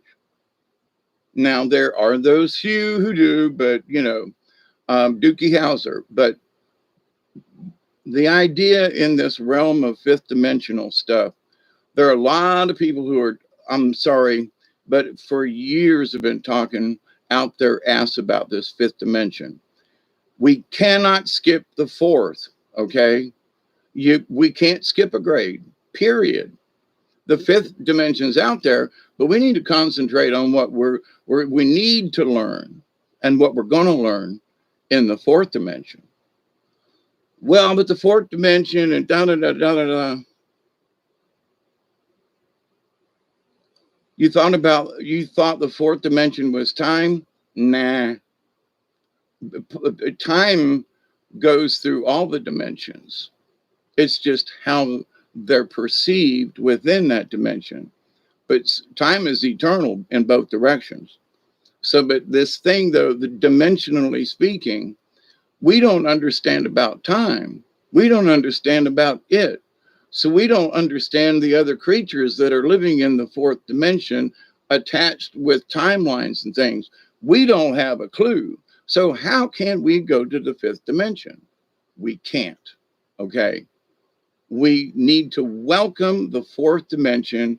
All these people, well, the fourth dimension is time. And the fourth, nah, if you're thinking about it in terms of it's not just another projection, it's a whole nother understanding of the beings that dwell there. All the ghosts and critters and stuff that are still within our realm, that we still see out of the corner of our eyes, that's the fourth dimension. And we have yet to experience that. But it's lessons to go into this fifth. Time is irrelevant to space aliens who are sitting out in the solar system. A day on the planet Earth don't mean squat to them. Time in the space, in the dimensional areas, there's still time. It still is how it's measured. It's how it's felt. So this idea that, well, time is the fourth dimension, we still don't understand that.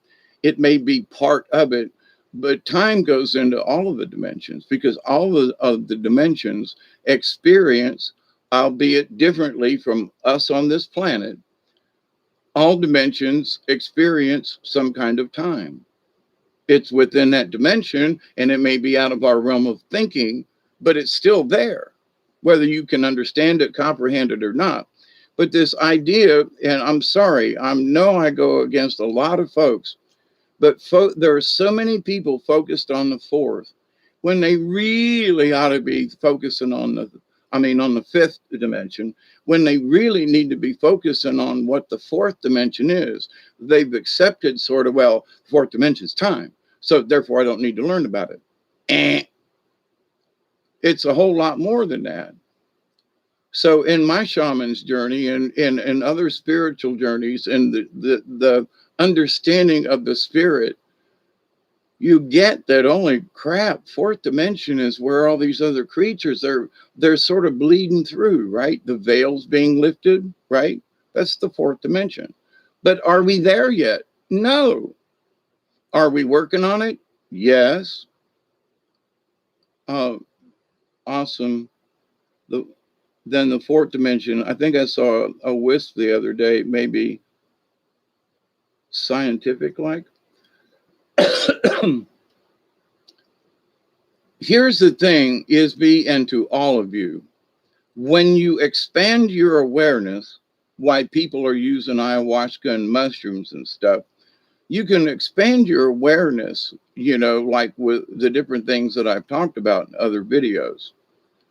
And how you can practice doing astral projection, how you can get more comfortable, and how you can do it in your house. And, there are steps you can follow that people have been learning this way for 60, 70 years, because I've got books that are that old that I read. And, one of the first paperbacks I got, for example, was Psychic Discoveries Behind the Iron Curtain in paperback. And that was one of my first reads. And we're talking about parapsychology and how, Yuri, was it Uri Geller?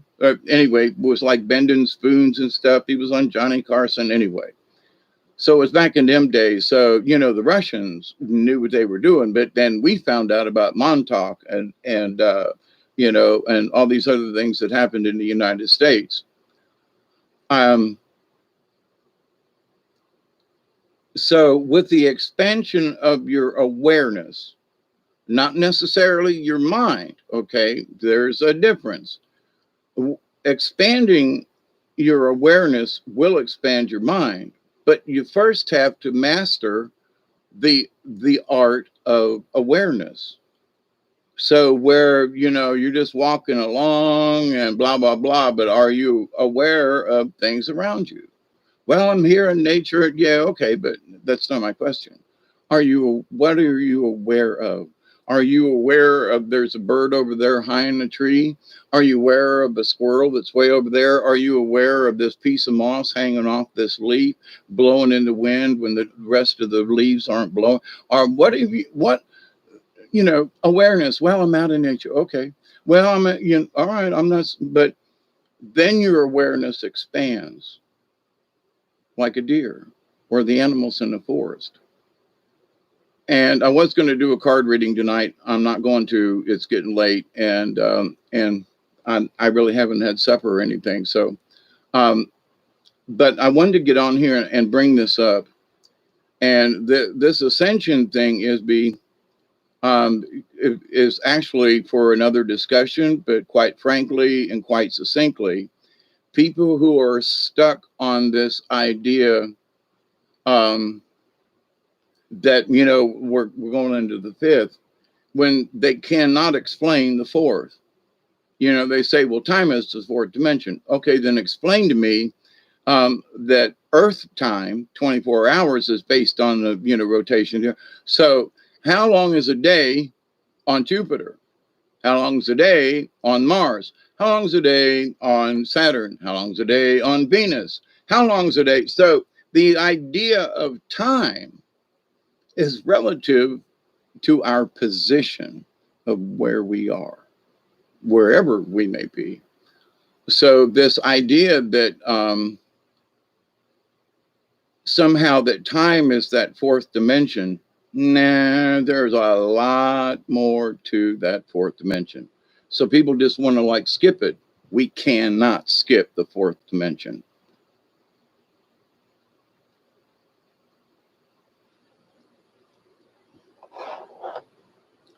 Isby wants to say you didn't choose to be here this time. Are you sure that you didn't choose this? Because I know I went through a bunch of years in denial that I chose to be here for this shit, And looking back on it and having met all my brothers and sisters after all these years, I've learned for me, myself, and I, of all the years of, torment in my mind and emotions and so forth, for me, I had to do this. I had to experience this lifetime for my own spiritual self. And I looked at it from up above and said, man, that's going to be some shit right there, ain't it? Well, Dave, before, I don't know who I was before I was Dave, but you can go down there and, it's going to be rough, but, here's your choice. Okay. So sort of like Mission Impossible. And I chose to do it. I have often wondered that over the years, but in my awareness of things, I realized that spiritually, I had to do this, especially after meeting my siblings and all. I had to go through this, the torment, the experience, all of this. For my journey, I had to do this. As difficult and as messed up, and I chose it. So there are a lot of people who want to get out of their contracts for whatever the reason. And trust me, I tried to commit suicide quite a few times in my lifetime. And so I know about this wanting to get out of your contract and stuff. and not, being your full potential, whatever that is. But so there are folks, and I was like, man, there's no way I signed up for this. There's no way I signed up for this. And then one day I had a conversation with the spirit because I quit focusing on that, right? I quit focus. I was out in the middle of the lake and middle of the night, and I look up at the stars and they showed me. And I was like, oh, holy crap. Oh, I did volunteer for this because I really saw the value in it, and I really wanted to make a difference.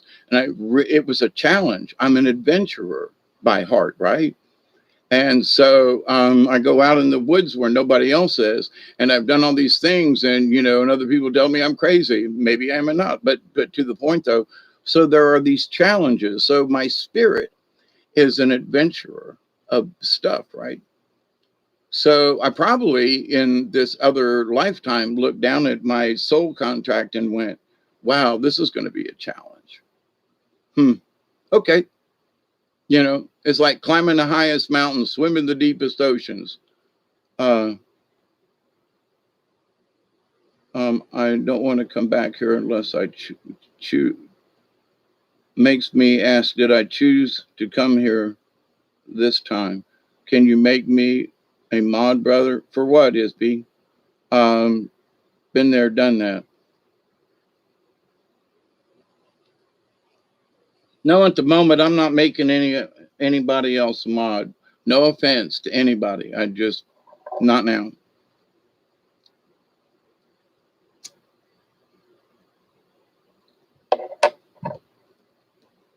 So, but in this understanding of the world, and there are some folks,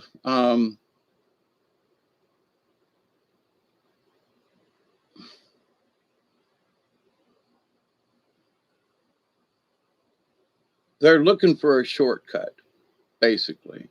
Well, I want to become an ascended master. I want to do this. You already are, Isby. Don't worry about it.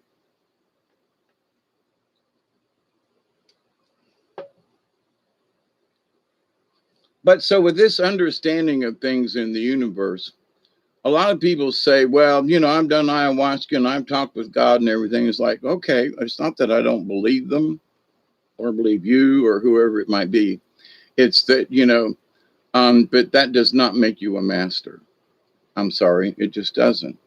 There's a lot of other, you don't have to live my life, but there are a lot of other experiences that people need to experience without using drugs to do it. Because, that was my crutch for a long time. I can't talk to God unless I'm on mushrooms. And so that led to other addictions, which was actually the downfall of my spirit and took me away from the source that I wish to speak with. So, but with that understanding, it's like, okie dokie then, so it's our choices on how we want to allow our addictions to take over us. Do we have the courage? If not, we need to reach out to people and say, listen, I'm having issues here. Will you help me? And it's up to us within our own way. Maybe it's just moral support. It may be something else. Isby, that's why I always say I'm a shaman in training, because, if I ever learn how to walk through walls before I leave this planet, I will have achieved another level. You know what I mean?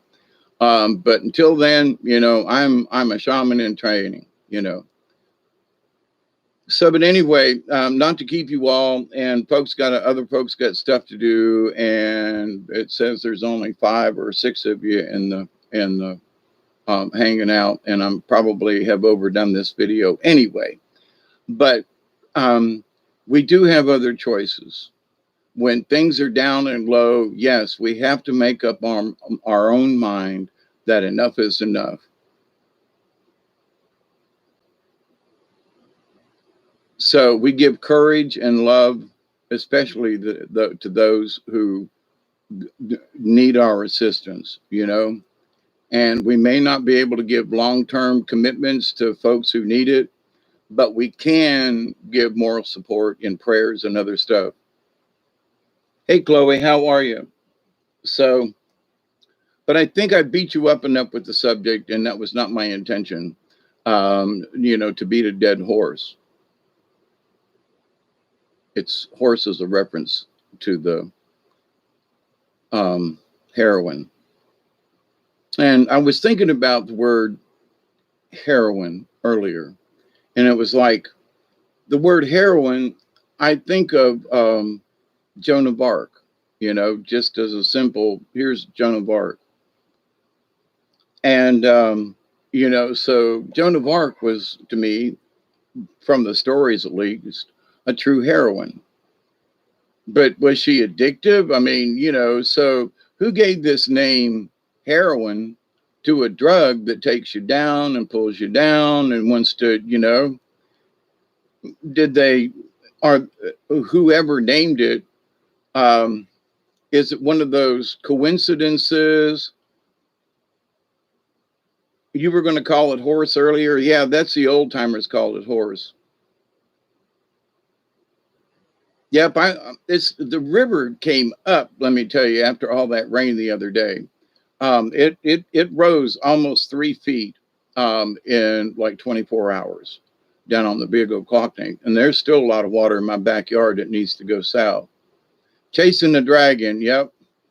And listen to the song, by the Beatles. Happiness is a warm gun, bang bang shoot shoot. But anyway. Because a lot of folks don't know that they were talking about shooting up horse, but and the gun was the set. But with that said, there's when I saw a video, Dante, I think, had it. But kids in Somalia and Africa and places who are sniffing kerosene and sniffing glue from the rubber for glue for shoes and just anything they can. They walk around with it on a handkerchief and just breathe it in all day long. And these kids are growing up this way, and there's nothing else for them to do. The conditions are really bad, and nobody wants to step in and help. And so, in this grand world of things, there are a lot of stuff that we do right, and there's some things, and I don't want to say that we do them wrong, but maybe we're just not aware of. So there are people who want to feed kids and stuff and all that kind of thing, but at the same time, they're hooked on, gasoline and kerosene and huffing. And, we went through periods of that when I was a kid growing up, but it was old really quick. But these kids, are growing up this way, and it's killing them. And it's like, well, Somalia is overpopulated anyway. We could always say that. So there are people who look at other world conditions and go, well, who cares? What about the homeless in our own country? That's true. They're homeless. It's their own fault. And that's not necessarily true. Sometimes you really don't have choices that, can make sense. And sometimes you need somebody's help. I know when I was homeless, got out of jail, didn't have any place to live. I lived with someone else in a small cabin down in the middle of 1,000 acres of woodland. And, I had to sleep on the floor, and, I had to make sure that I was out of the way. And and I had to make sure for myself that I wasn't in the way. Not only was I out of the way, but I wasn't in the way. In other words, my actions, my being there, they were kind enough to let me sleep on the floor. I mean, just, stuff, right?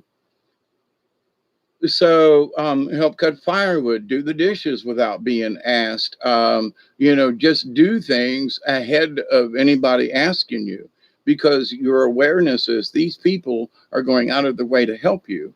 You should be really, I wasn't bothersome, but I always, if I saw something needed done, I just jumped in and did it. I would say, hey, it's all right. I do the dishes. Where's your dish soap? Well, you don't have to do it. No, I got it. I want to do them. Okay, well, dish soap's over here, right? So they are relieved, and I go, wow, he's really making an effort. So if you don't do anything, or if you have to be asked all the time, it's like then or you're in the way, well, or you want to watch a program, whatever it is. There are people who are so rude when other people are trying to help them. But here's the thing. I had made up my mind that I was going to do whatever it took, because I had spent a year in jail. If I had to sleep on the floor, if I had to sleep outside, I didn't care. Somebody gave me a chance to get a couple paychecks and let me get back on my feet. I'll be okay. And I went through a couple of high and low spots, but I made it, right? I'm still here. But with the grace of God, but also good friends who extended their house and their friendship, and but at the same time, I had to make sure that I upheld my part of the bargain.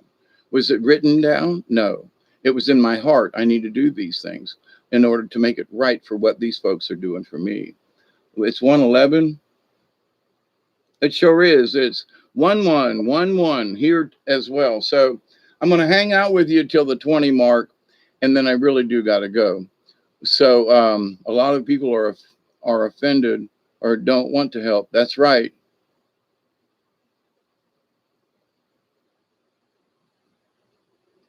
And one of the things in our journeys, especially mine, is that you have to learn that thing called discernment. And people, what's that?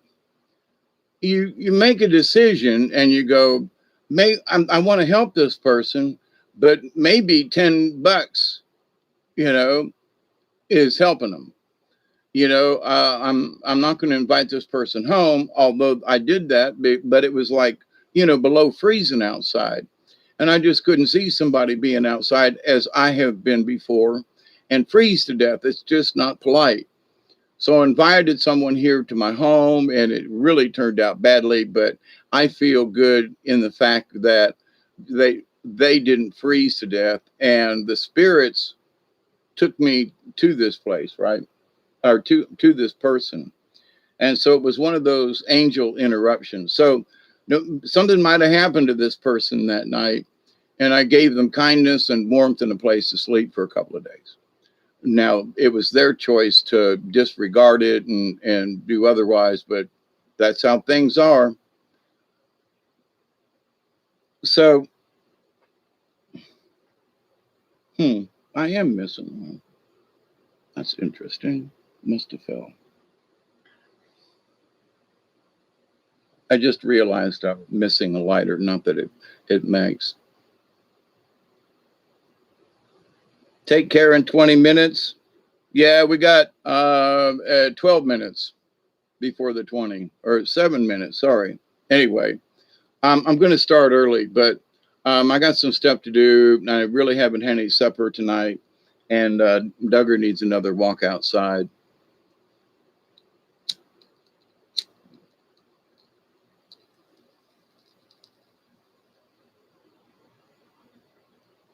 I've had to stay in today because of the heat index, and I'm like sweating my tail off sitting here. The fan's running over there, but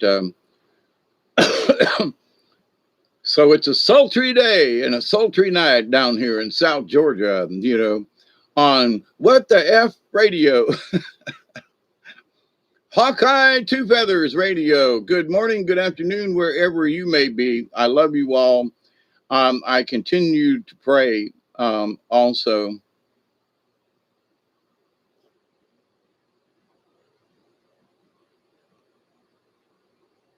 Yeah, I take good care. Yeah. But yeah, I'm sweating my tail off tonight. It's one of them days down here in South Georgia, one of them nights. But anyway, thank you all for your prayers for me. I come on here and you know me, I don't ask for anything. I want you to know that there's someone, whether it's me or someone else, that really, I really do love you all, even though I've never met you. And I can sense your energies, and I really do promise I'm going to do a card reading. Okay.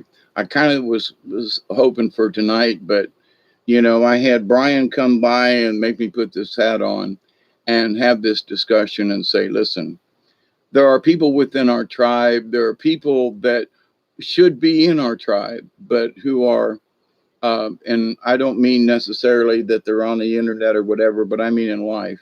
There are people who belong in our tribe of people. They're good people. They're caring people. They love, one another. They care, they try to do their best, but whatever it is that's got them down, whatever it is that has a hold on them, and we don't, I thought I knew my sister until I found out the secret she was keeping. And there were things that I had not talked about until I was with my siblings, and they were like, crap, you've known this all this time? Yeah. So there are things that we hold in us for whatever reasons we do.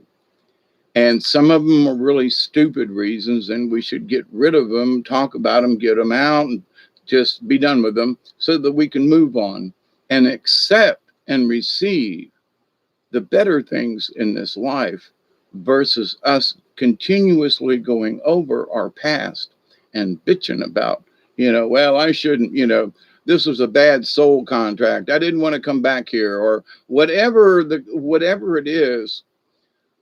When you accept that you're here and that you do have a role, whatever it is, and that, if you need information, then receive it from the universe that might help you on your walk on the red road, on your spiritual journey. But if we continuously bring up the past and we live our present and our future with our past life.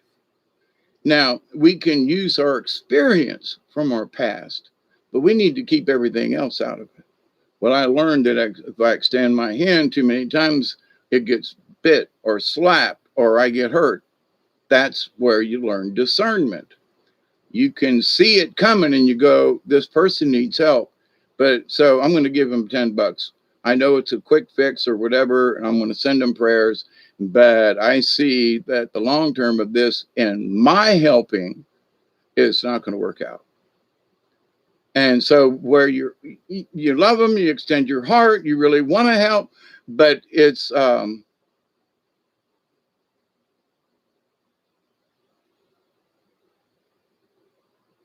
Soul Tribe card. Okay, not into that right now, Isby. We can talk about it some other time, but not now. Okay. But so anyway, so in this love and understanding between us, then, that understanding, you kind of know whether or not, for example, you're intruding in somebody's space and you don't know it. And, well, you really want to help. Yeah, but you may be intruding. Yeah, but I want you to, yeah, but you may be intruding. Are you aware of that? Well, what do you mean? Well, but I'm here to help. Oh, that's not what I'm talking about. So somebody needs help or somebody wants it, and your intentions are really good. But the discernment that you learn through life experience is that not now. I want to help, share, whatever, but not now. Yeah, I do want to do cards, but I was kind of sort of yesterday planning on it to be tonight, energy wise and that kind of thing. But I really kind of got shoved into this conversation. So it's like, but it's okay to talk about addiction and these things. We need to understand that we love each other and it's on a different level. But at the same time, the help that we wish to give, or, it could be unwanted. Lock and load. Yeah.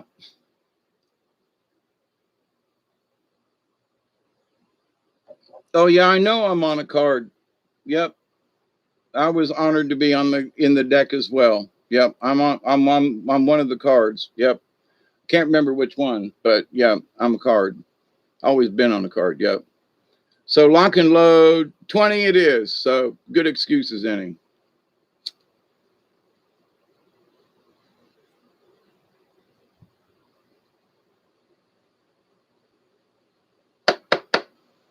But to the same point about smoking weed or doing any other thing, if it's making you so sloppy that you're really not being too much worth as a human being. I mean, you're really being sloppy there, then maybe just a little bit, maybe you should be more self-aware.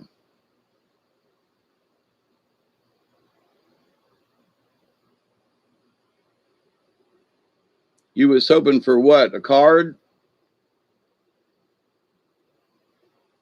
Yeah, I can't do it right now. My connection is not there for doing cards. If you're asking me for a card tonight, Isby, I love you, but there are times when I should not do cards, and this is right now. This is one of them moments. I should not pull a card for anybody. I know the difference between yeah, okay, and nah, and this is one of them. Nah, no card pulling for anybody, no matter how much you beg. This for my connection and everything, this ain't it. So I love you, I do, but I can't. And here's the other thing, I shouldn't do it. Don't make a tool into a crutch. Thank you, David. There are too many people who are, now I have went through this.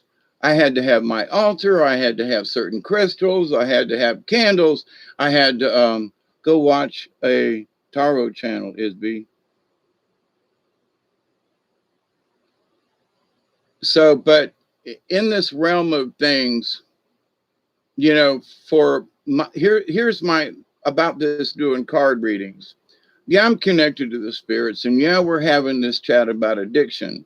But to try to change streams or discussions, or when Isby brought up the thing about ascension in the middle of trying to discuss about addictions and so forth, that was actually, no offense, Isby, the questions are welcome, but it was inappropriate at what we were talking about.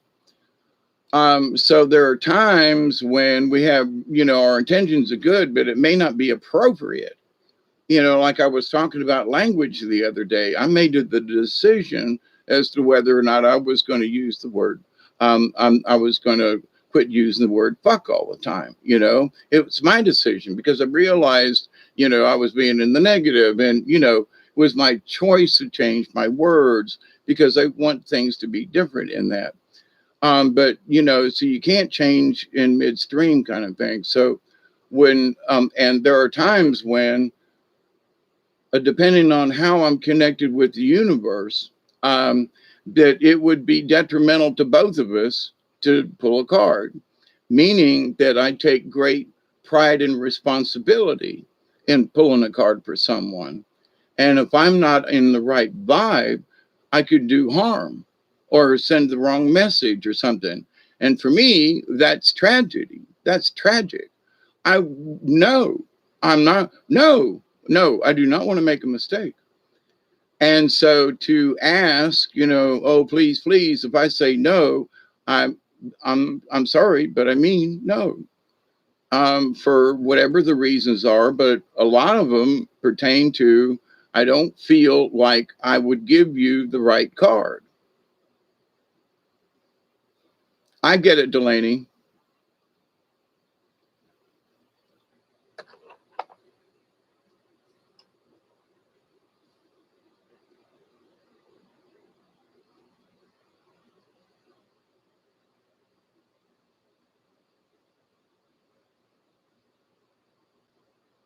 But people have done it, Chloe, and it's okay. But to my point, if I say I can't do it, just like you said, just respect my decision that I have want to.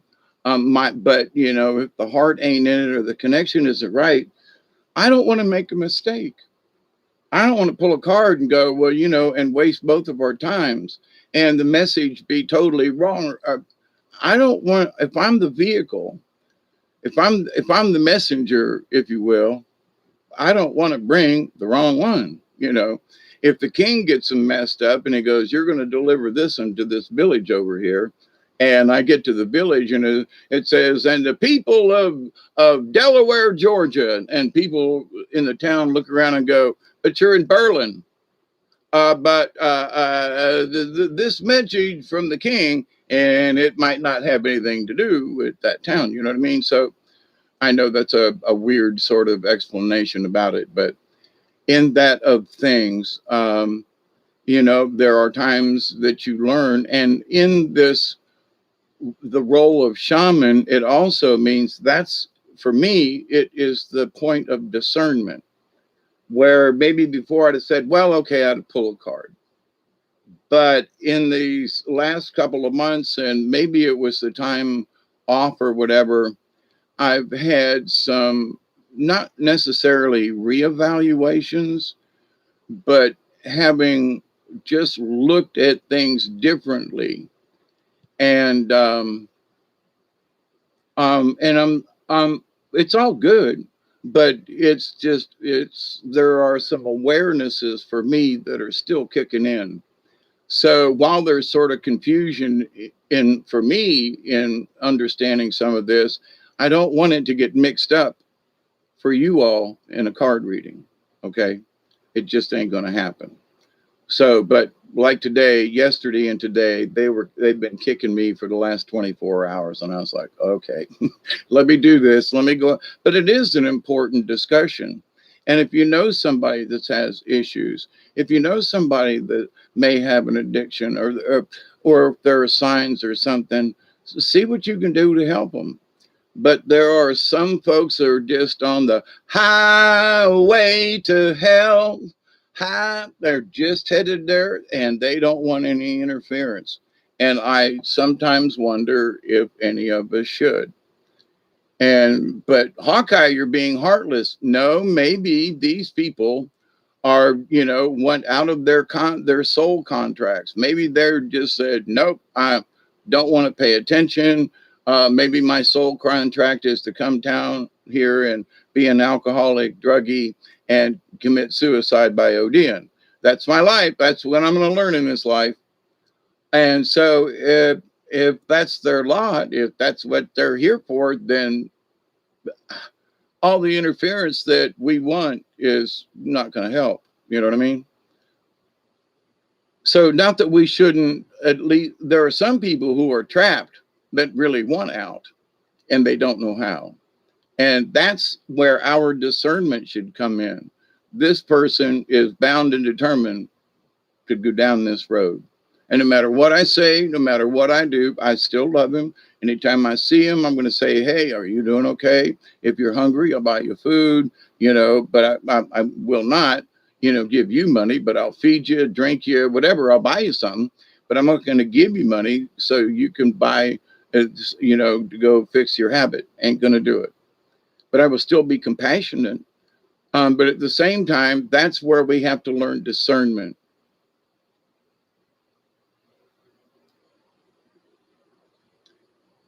And here's something else, Isby, that Spirit showed me yesterday about tarot and card readings and so forth. Now, this can pertain to you, but this isn't about you, okay? Because you're in the chat and we're talking about this. But I saw this yesterday, totally unrelated. And it was like, does astrology show us what a future that could be? All right. Or, we got to take chance, okay. So I don't worry about my astrology anymore. Well, the moon's in the 7th house. Okay, great. It's another day in the universe, But I used to read astrology, and I used to do my own card readings. I used to throw runes, and I used to do all these things to see what my future was going to be. Well, had I done something like that 2 days ago, I would have not known that I was going to have company yesterday. It was not in the cards, you see. So, but in the long run, it's like, well, but do we read our horoscope? Do we use the cards for whatever reason to try to see what our future is going to bring? Now, think about this. You could be messing with predestination. In other words, well, the cards say this. and just go, but wait a minute. So the cards say that. So, well, I can understand how this would fit my personality, whatever. That's all good. But if it's predicting, if it's trying to show you, you know, a future time, um, how do we take it? Do we take it as a warning?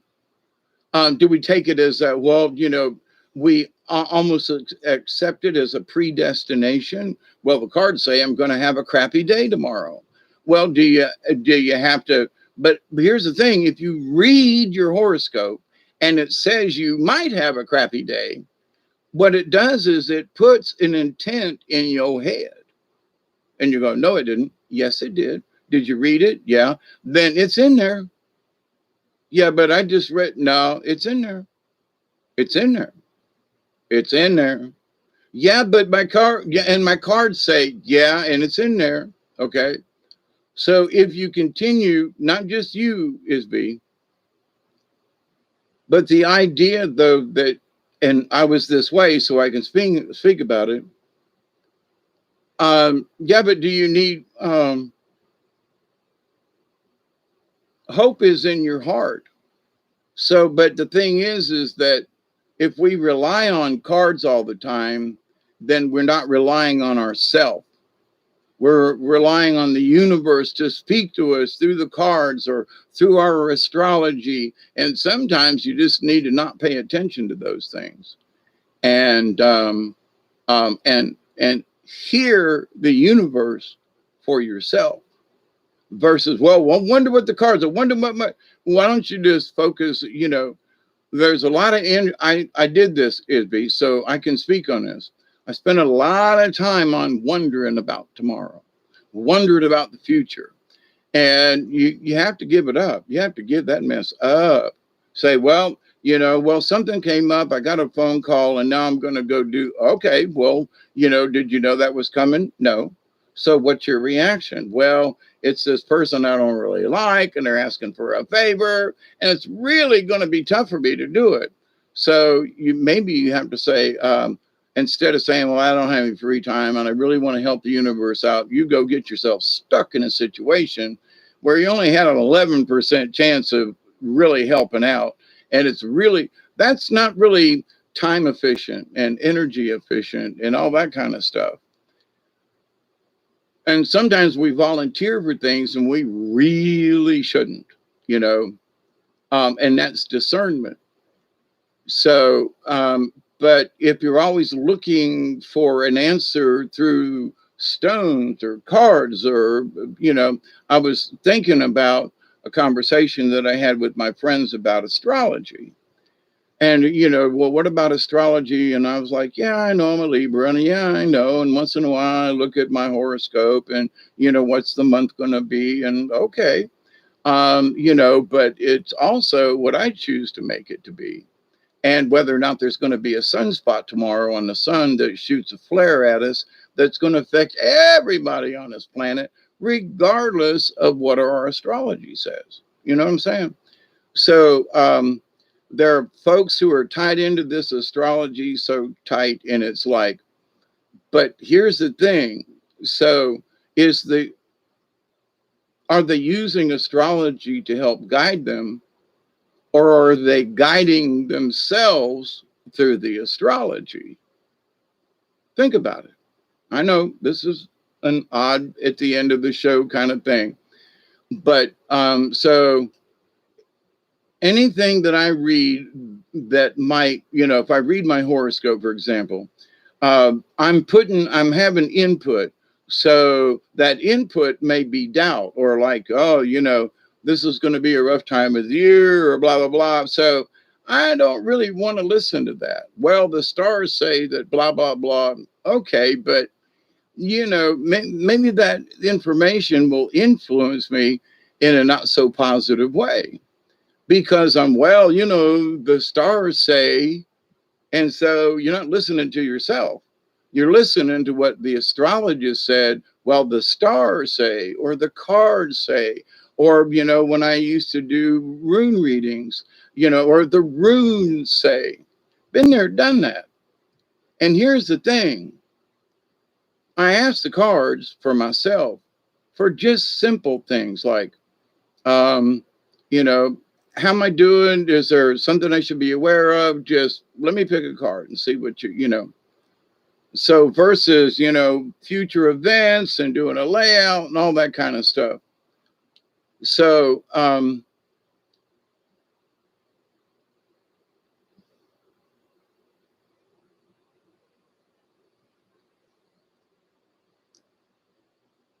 so here's the thing. For each of us, I honestly do believe that there are some at the fire and look up at the stars at night and go, why would you?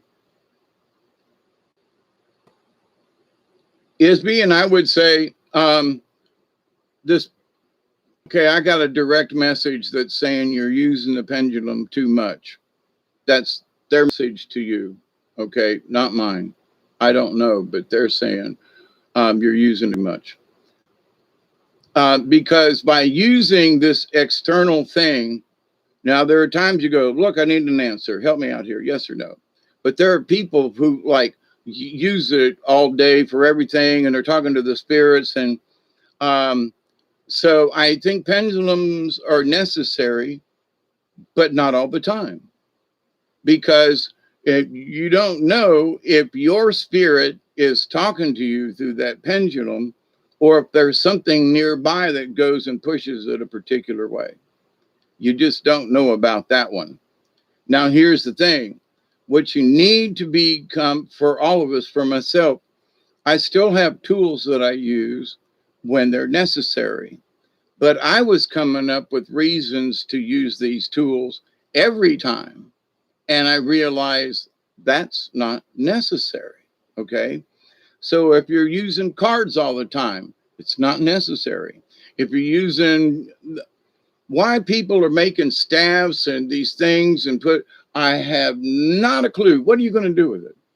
Well, I got this staff with a rock on it. Okay, what are you going to do with it?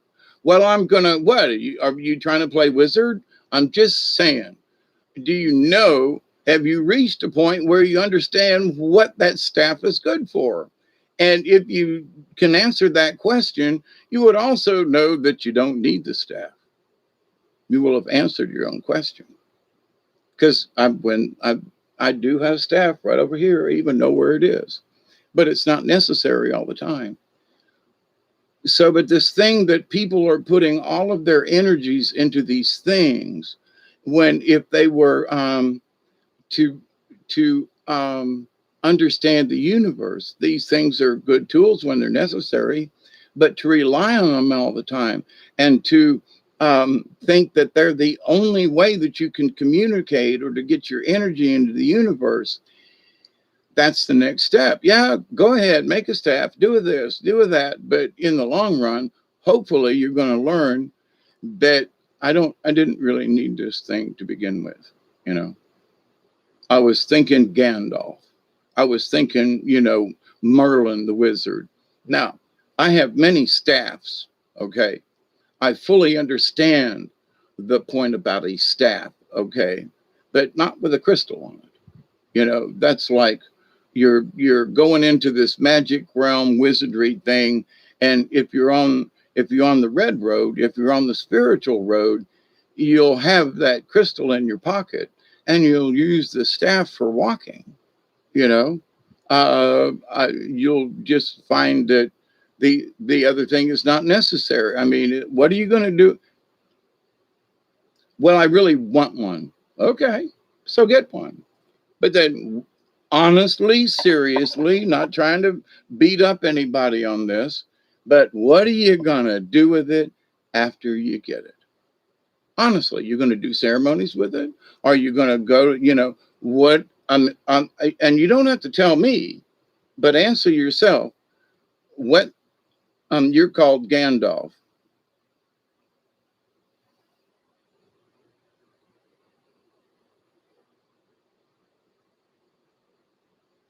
JMO, I like that, Michelle.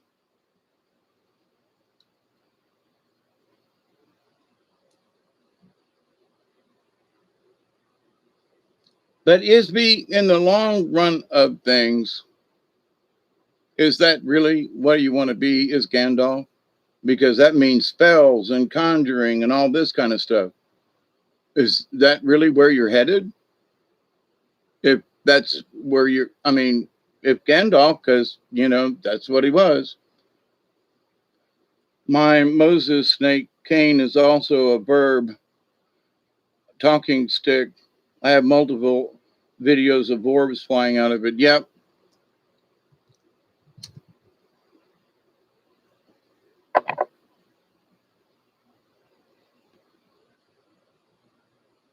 But to wrap up the end point of that question about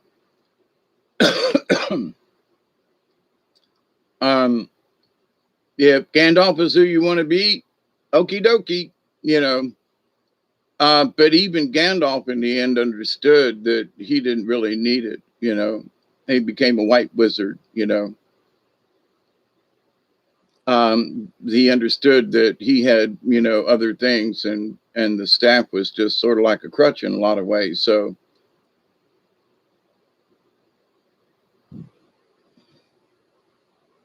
but to the point though, so different people have different visions of the spiritualness and understanding the road and all this kind of stuff. And in the ceremonies and things that I have learned about, it has nothing to do with magic.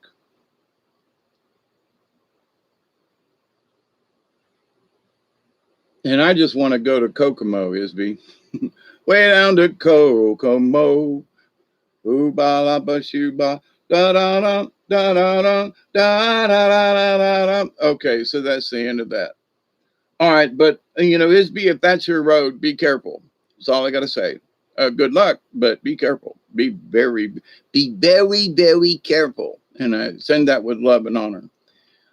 So I'm going to wrap this up. I want supper, and I want to take Duggar out, and the moon's coming up. I want to check the skies, see what's going on. But so my friends, consider, maybe what you may think is important to you may not really be as important, really. I mean, it just might not really be where you want to go. But understand that for everything that you read, it influences you somewhere. So if you're always looking for the cards to tell you what to do, then you'll never make a decision on your own. Think about it. And I mean, astrology, when I was into astrology a lot and reading my horoscope and all this kind of stuff, and I realized that, oh my God, it's sort of planning. Well, I don't know. It says Thursday's going to be a crappy day for me. So I've already got it in my head that Thursday could be a crappy day. So it's already in my brain that, it's a possibility. Wait, right now, Thursday's open. You know what I mean? Thursday's just Thursday. It's coming up in a couple of days. So this idea that if I implant these subconscious thoughts, how is it going to affect me personally? So the shamans that I have sat around with fires and look at me and go, why do you use those runes? Well, when I want to see what any spirit messages, I want to know about the future. Well, why do you want to know the future? Well, I wanted to see what's coming up. Well, are you prepared for tomorrow? And I was like, well, yeah, I know what I'm going to do and all that. Then you know what your future is. And I was like, what? He goes, why should you know more than what's going to come tomorrow? If you push yourself too far in the future, then you've already made the decision as to what your future is going to be. So if you want to be Gandalf, then go for it, But for other folks, they're looking at things from a Gandalf point of view when it may not be where they really want to be. In other words, there are some people, I used to play Dungeons and Dragons, so I get this, role playing stuff. Yeah, there you go, Delaney. Even though it's cloudy, I don't have to feel gloomy. Break the negatives of every aspect of life. That's very good. And here's the other thing. There are some people who, because, and there are things about, you know, I had to get out of the wizard thing, because that's why I kind of sort of looked for a word, and I realized I'm a medicine man. I am a shaman, for me, in the true traditional way. Um, that, not some kind of cooked up something, because I'm still in training, right? I'm still learning. But in this role and in this understanding, I realized that wizards have their place, but not in my journey, and not in those folks who are on the red road. That to be a wizard is to be presumptuous. Think about it. I have this staff and I have this thing and I am Gandalf. Are you really? Or are you just playing Gandalf? You're a wannabe, as the natives would say. You're from the Wannabe tribe. You're a wannabe. You want to be a Gandalf. You want to be a thing, but at the same time, you haven't learned the rules of the universe yet. But therefore, you want to, you want to be Gandalf. Now, I am not picking on you, because there are other people that feel this way. There are people who are caught up in this sort of LARP kind of thing, in this live actor role playing kind of thing. And they take on the persona that I'm going to be this wizard or a thing or something. But in the real, honest to God understanding of this, you can be that if that's where you want to go, but you got to learn spellcraft and all that kind of stuff. You want to use crystals and stuff for what? Why would you mount a crystal on a staff? What is your purpose? What is the future of that? I've done it. And after I've done it, I looked at it and went, now, why'd you do that? What you going to use that for? So we have to ask those questions. We have to be honest about it. What does that mean? Does it mean I want to be this thing? I want to project this thing? What does it mean? So I can't answer that.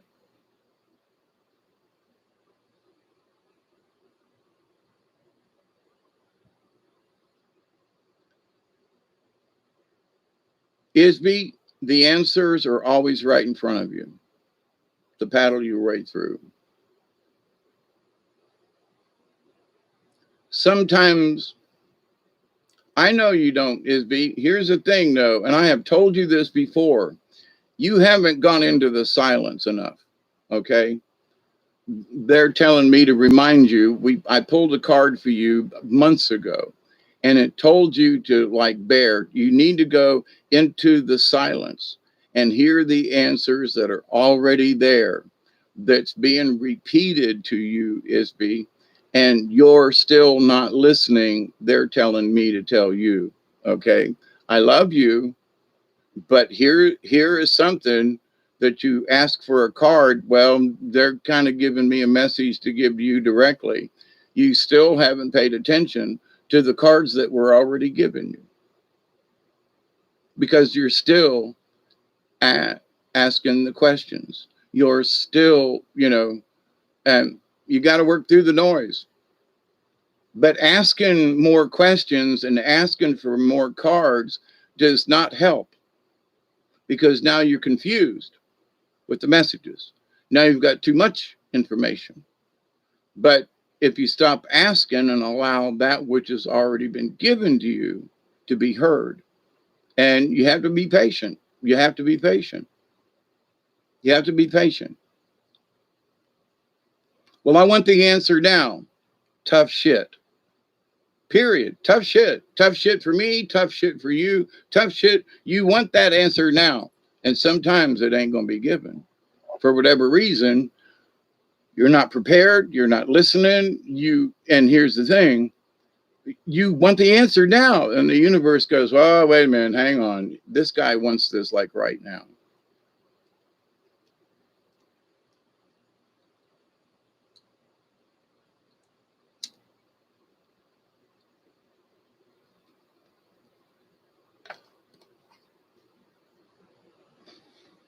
There's so much confusion, so far behind. Hey, stop. Hey, what's that sound? Everybody look what's going down.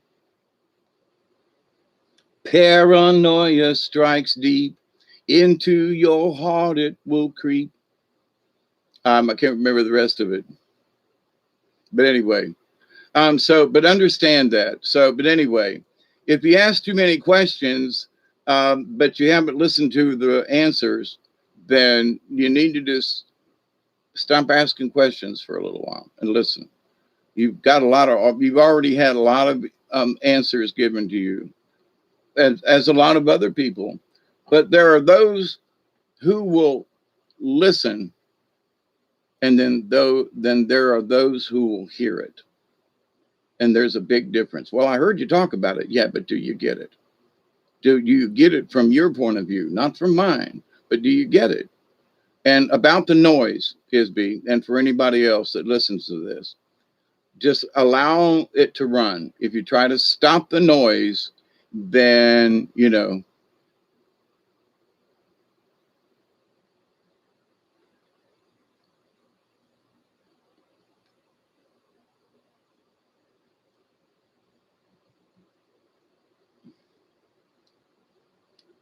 this is something to consider. I'm not saying this is it, but this is something to consider.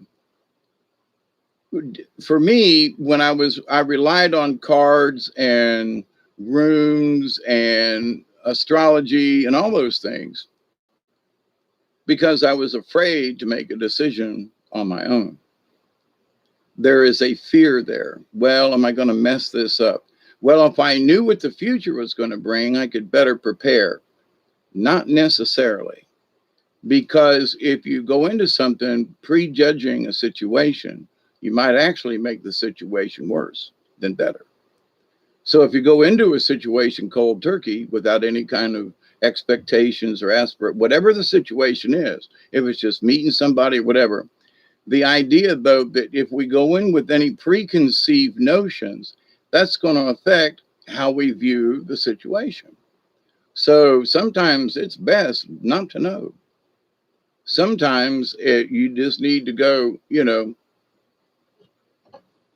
as they say in the studio,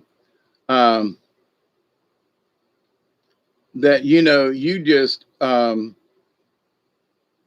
step between the curtains, the legs. When they say break a leg, they mean they're opening the curtain. They're breaking the legs on the curtain. They're not physically breaking the leg, but that's the story people believe. But the legs of the curtain, the legs are curtains in the background. And when you break a leg, you break out into the audience and into the lights and onto the stage. So anyway, but so in that, you're standing there waiting to go on and waiting to go on and waiting the answer and waiting and waiting. You're waiting in the wings.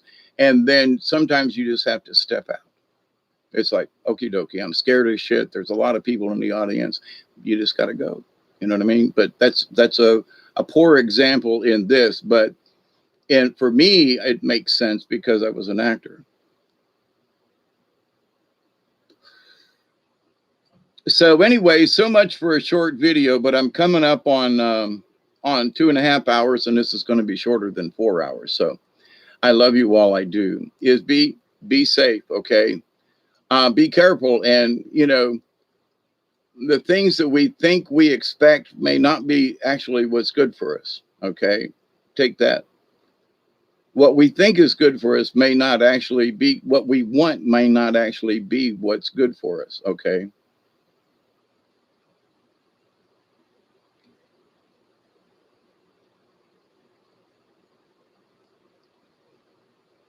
But see, I think you're missing the point. Why do you need more card readings? Because you want answers. Yeah, but what if the answers are already been given? Then what's more card readings going to do for you? It's going to influence you. And if you're already confused, then you're going to do more card readings that are going to continue to confuse you. Not to say you shouldn't do it or to learn how, but the dependence upon these things are part of addictions. Okay. And it does tie up this conversation for tonight. So there is no wisdom in the cards, Isby. It's not in the cards. The wisdom is in how you read the cards. The wisdom is in the universe. That's why I can't just pull a card for people. I have to have my connection. So the wisdom is in how to use the cards, not in the cards. But the cards are just cards. Okay. And you should have hope without the cards. If you don't have any hope, then find some, but the cards ain't going to give you the hope. The cards are just cards. The wisdom, guess what, comes in the prayers every day that I do a video. I continue to pray that each and every day, that each and every one of you will continue to learn how to accept hope and receive the blessings, the knowledge, the healing, and the wisdom from the universe. Every day I put my feet on the ground. I continue to pray that each and every one of you will continue to learn in your own way how to accept and receive the knowledge, the healing, the wisdom, and the blessings in the universe. And in that law of three, which is important to me, I continue to pray that every day that each and every one of you, your friends, your family, and all of your acquaintances and anybody you may come in contact with will come to learn how to accept and receive the knowledge, the wisdom, and the healing from the universe. And that you will continue to reject the chaos that is being presenting.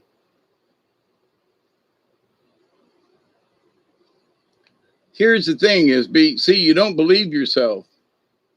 Here's the thing. The information that you already have. I'm looking and hoping to help others. Then you will. You don't quit looking. It'll come to you, So this idea, though, that sometimes things will find you, but if you keep looking for stuff, you may have already had the answer. That's what the spirits keep telling me. You've already got a lot of these answers.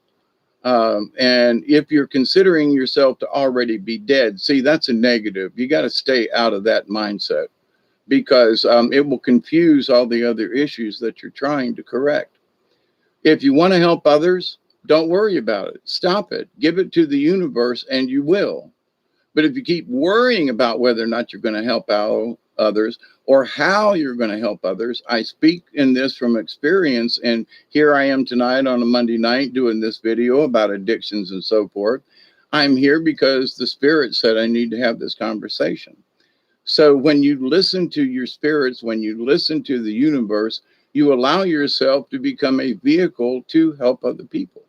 I'm here to help you, help other people. Let's have this conversation. We can help each other. Some folks are beyond help and damn sure don't want our help. And should we waste our energy on them? And sadly, the answer is no. But so we conserve our energy for those folks that really want and do need our help. And so we learn discernment through our experiences that we say, this person really wants my help. This person, and I mean this nicely, but it deserves our help because we're going to help from our soul and our spirit. And we're going to go out of our way to help this person. And so they deserve me helping. They really want. Some people don't deserve it and we help anyway. But in the grand scheme of things, what will mess up our day in a heartbeat is when we go to try to help somebody that we're not paying attention. We shouldn't get involved. We should say prayers for them, give them $10, like I said, and that's the best you can do. And that may be the answer. And it relieves us. Here's the other thing. Because I don't help as many people as I would like to, then therefore I feel, but you do it when they don't deserve it. And it's okay to help a little out along. There's nothing wrong with that, but it's the long-term commitments or even a day or something.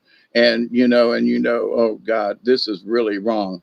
Follow that instinct and say, no, I'm sorry, and don't feel guilty about it because that's the discernment. Well, this person's going to make me feel guilty because I didn't go help them or that they didn't. And the thing is, you got to go, but That's the Jesus Christ complex. We feel that we can save and help everybody, and sometimes that's really not true. Okay, that's the discernment.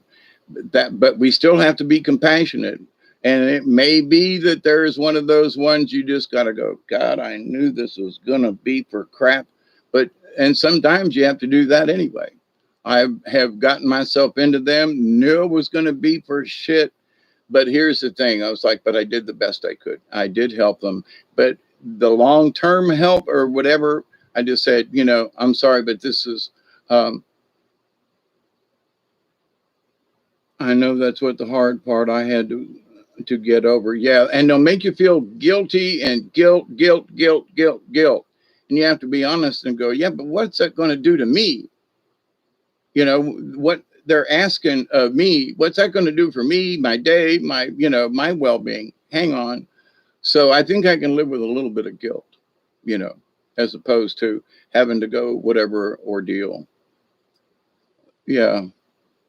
I give a man $1 to buy a beer to make his life.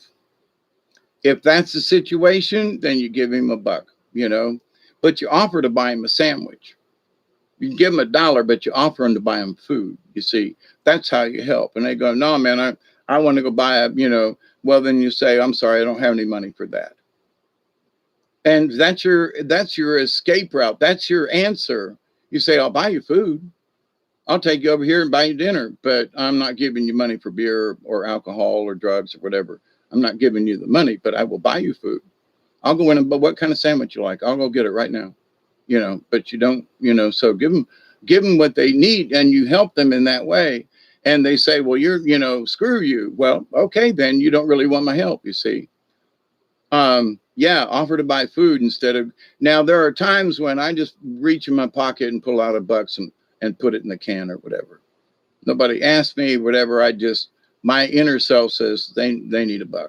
For whatever reason, if it's to buy beer, don't care. This person gets $1. Where other people, I will argue and go, no, I'll buy you food.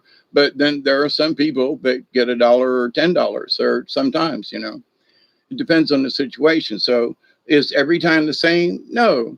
How does it feel when you're around these people? What kind of energy and vibes are they putting off?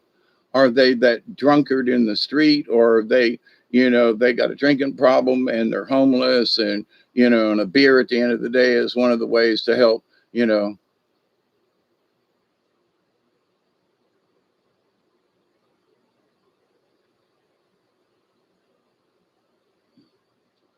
Because some disabilities, well, you say, why should I judge anyone of a disability? It's not that you judge them, but you can contribute to their disability. I mean, you can help a disability. Everybody needs some food, but not everybody needs $1 to go with whatever they're going to buy to get high with. So the kindness and the discernment is that if you want some food, I'll go get it. And you're not judging anyone, but if they deny it and say, no, I don't want any food, I want money, then there's your answer. They don't really want your help. They just want a handout, you see. And is that a disability? That's a choice. Okay. So that's learning the discernment of this, Isby.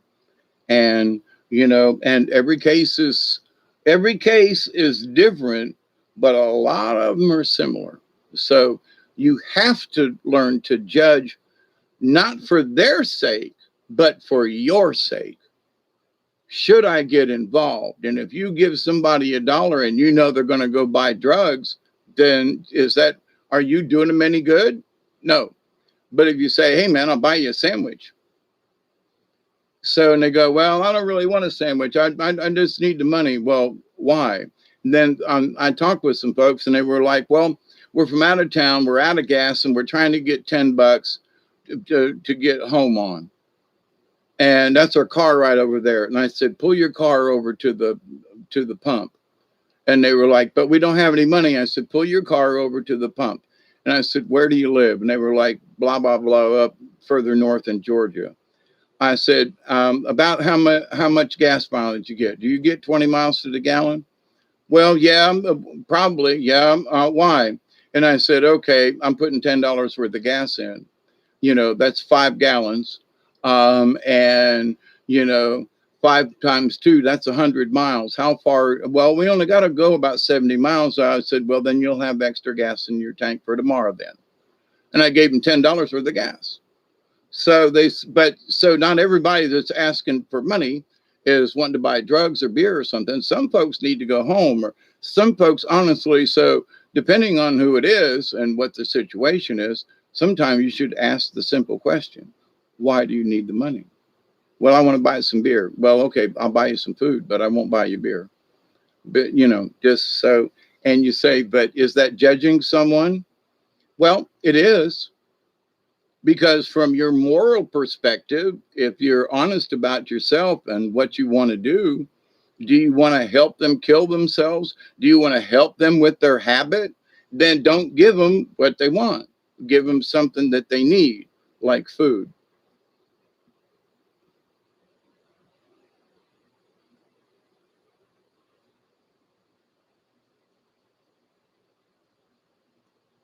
She was after nothing that was good for me. There you go. See? So the next time she calls or whatever, then what's your answer going to be? Sorry, but no. Without and let them throw the guilt on you, but sorry, but no. Because having gone through the ordeal, if you continue to go back to help someone that you know is always going to beat you up, then you're just like the battered woman or husband or partner.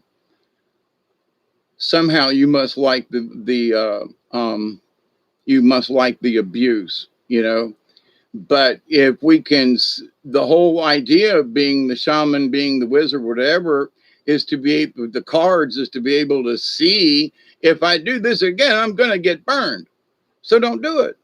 That's the wisdom that's in the universe. That has nothing to do with cards. Burned a bay leaf for her to not ever want to talk to me. Okay.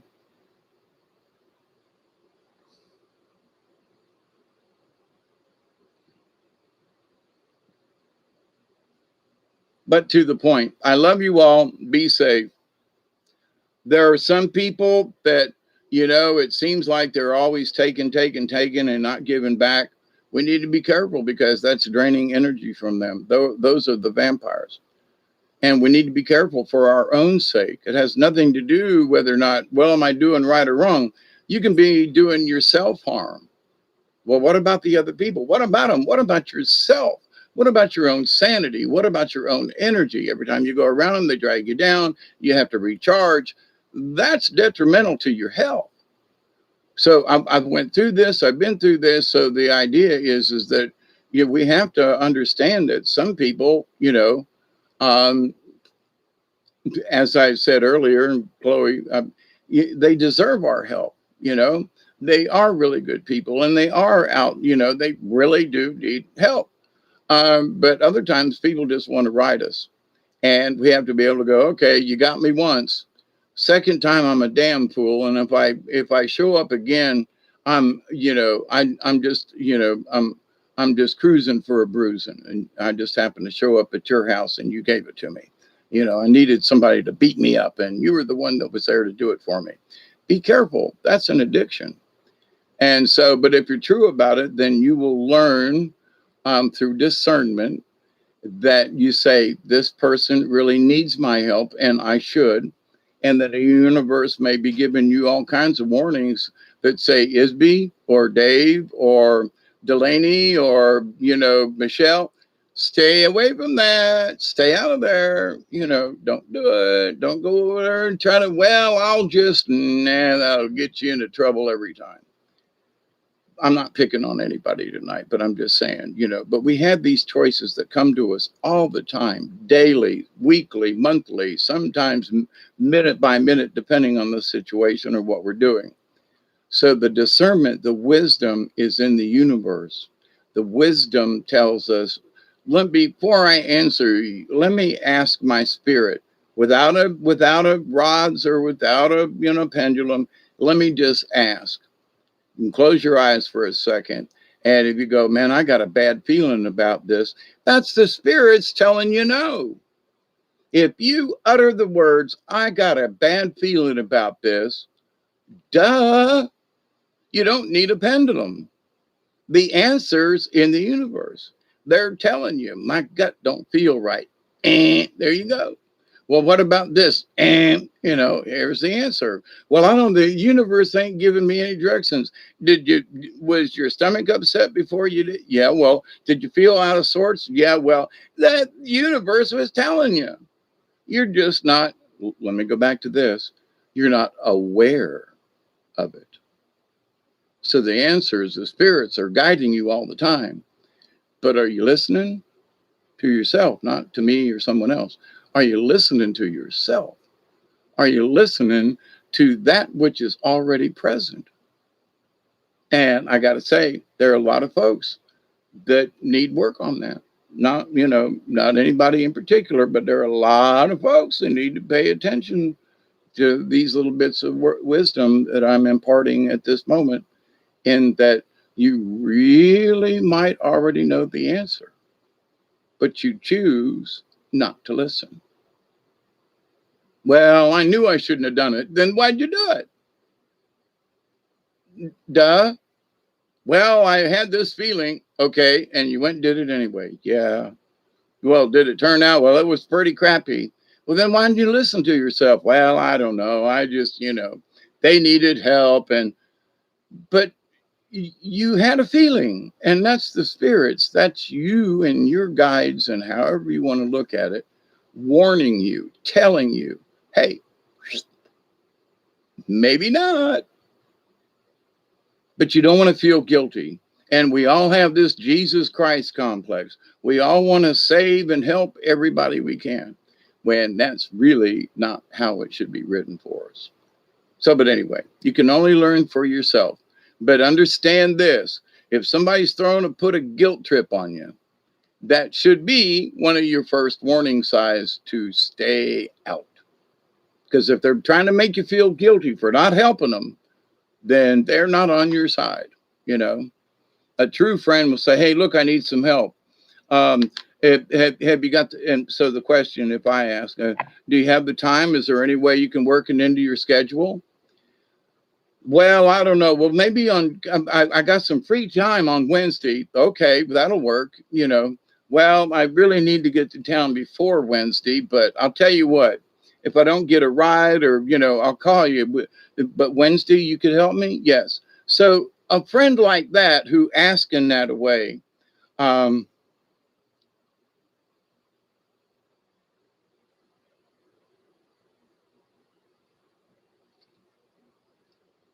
you don't have to be with them, Ms. B. They can do it from a distance.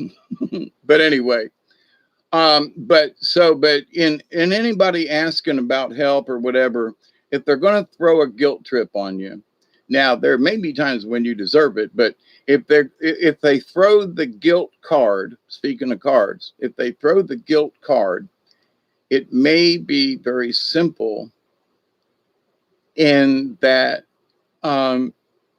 they want to lure you in to help them. And that should be a warning right there. And just ask your stomach. Here's the thing, and I'll leave you with this. There's an old Chinese proverb, or maybe it's Japanese, Oriental, in that the Confucius say, if man have problem he wish to resolve, he eats it. And if it gives him indigestion in the morning, then he knows the answer. So whatever the problem is, if somebody's, blah, blah, blah, whatever it is, if you feel a tightening in your stomach, that's the indigestion. That's you eating the problem and letting your body give you the answer.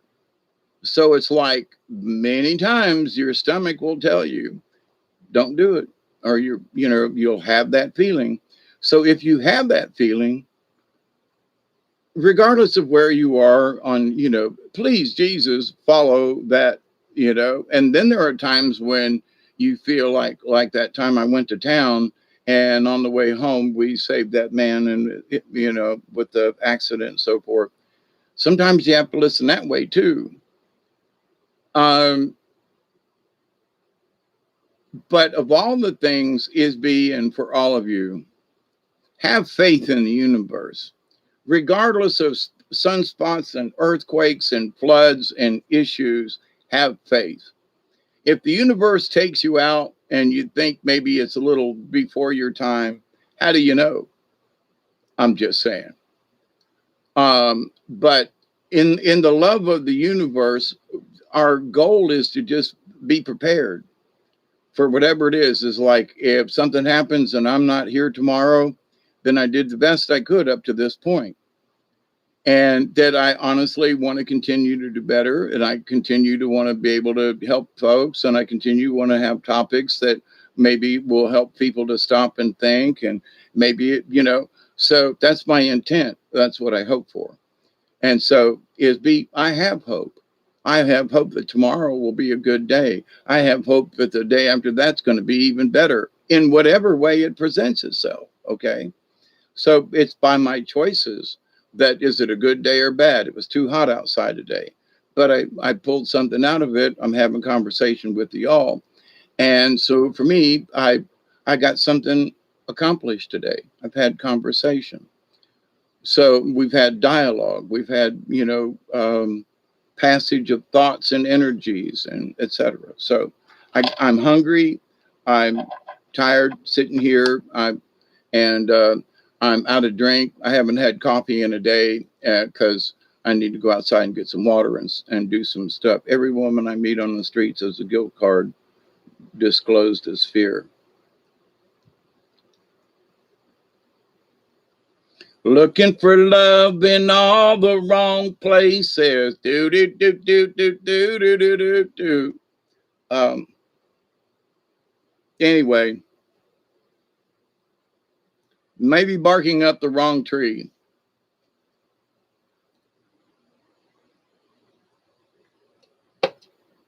Boy, that's 3 hours warm. I love you all. Be safe. Have a great week. I still am promising I will do a card reading, which was supposed to be tonight, but we're doing this instead. I love you all.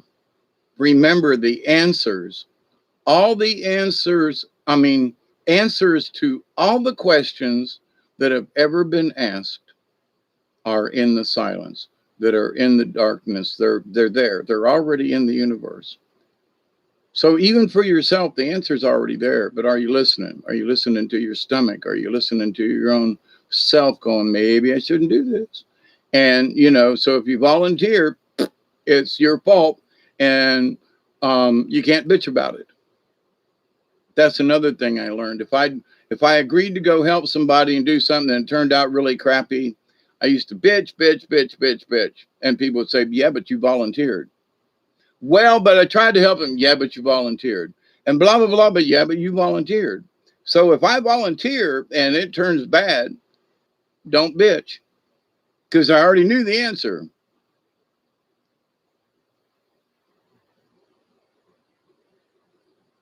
I knew the answer. She could steal, but she could not rob. Is it any wonder? Is it any feel?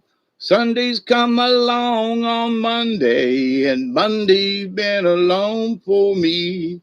She came in through the bathroom window, protected by... Anyway, so yeah, back on that again.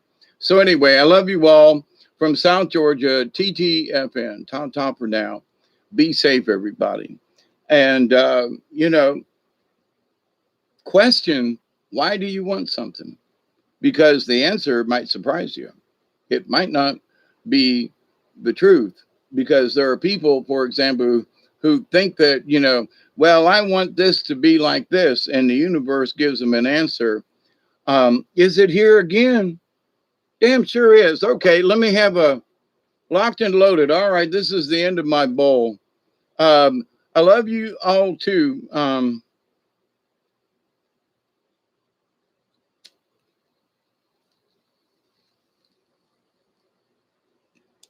is be quit worrying about tomorrow. It's going to come whether we're here or not, you know?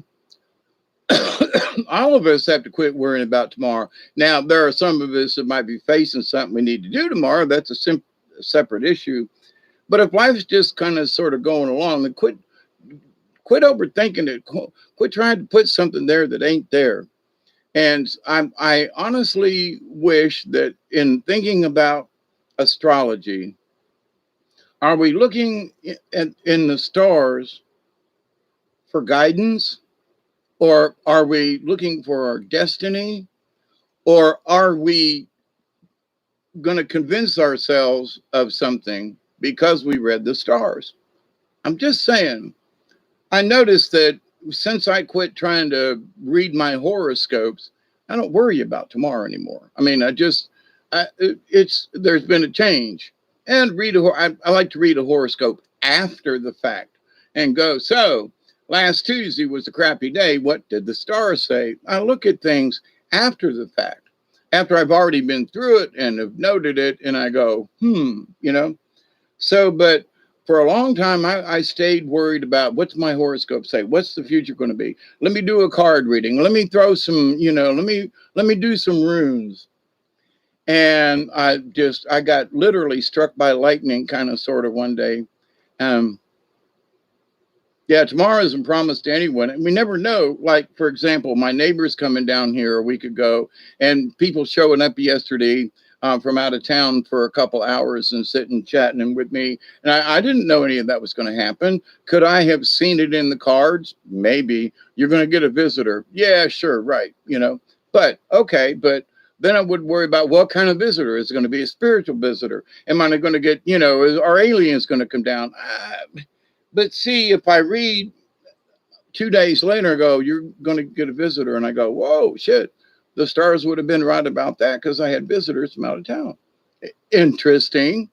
But if I preload information, then am I going to make my decisions based on, quote, what the stars portend of me, what could happen, what might be? I only studied the psychology of the science to help.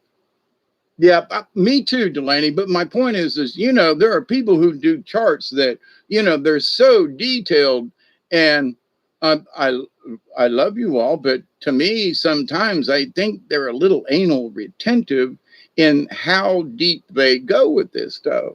I mean, it's okay, but there are some folks, they just go a little bit too far to me, and they're stuck in there. They're addicted to it. They can't let it go. Well, yours is, and this is a rising, and that's a sinking, and that's a whatever. Holy crap. Okay. Yeah, don't ruin your day.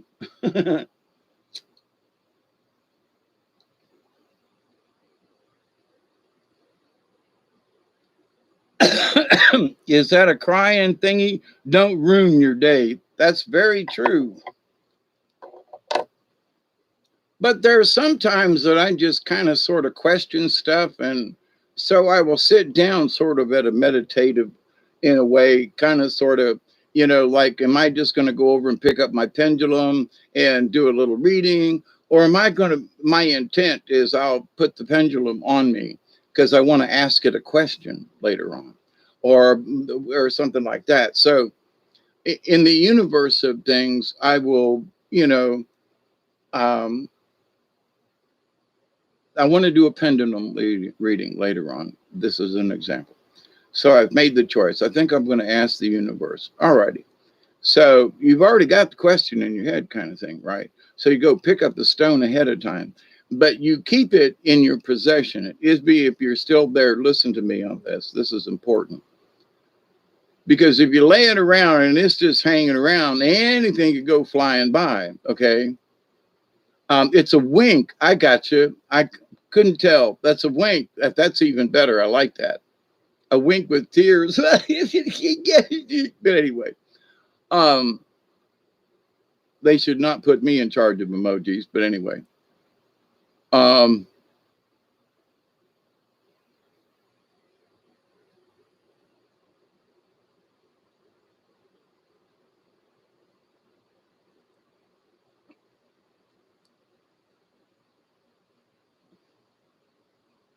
But here's the thing, there can be truth. Okay. So, like the cards that I pull for people and doing a card reading, and I will pull you your card the next time I do one. Okay. But here's the thing, the truth is in what you understand from the card that's being pulled.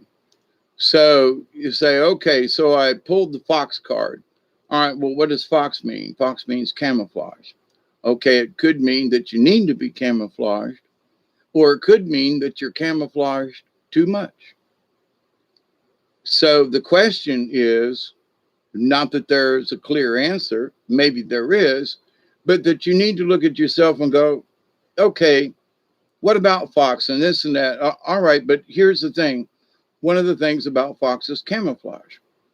So, okay, so am I camouflaging myself to hide? Am I camouflaging myself uh, so that I can observe what's going on without being seen, which is the reason for camouflage? Or am I standing out in the open for everybody to see me and I really need to be camouflaged? There are times when, so Fox has two ways to look at it. Live it on a wink and a prayer. That's funny. Ooh, halfway there. Da, da, la, living on a wink and a prayer. Da, da, da. Anyway, yeah, there you go. But so the question, everything is though that it's like, so yeah, I get the fox card, camouflage.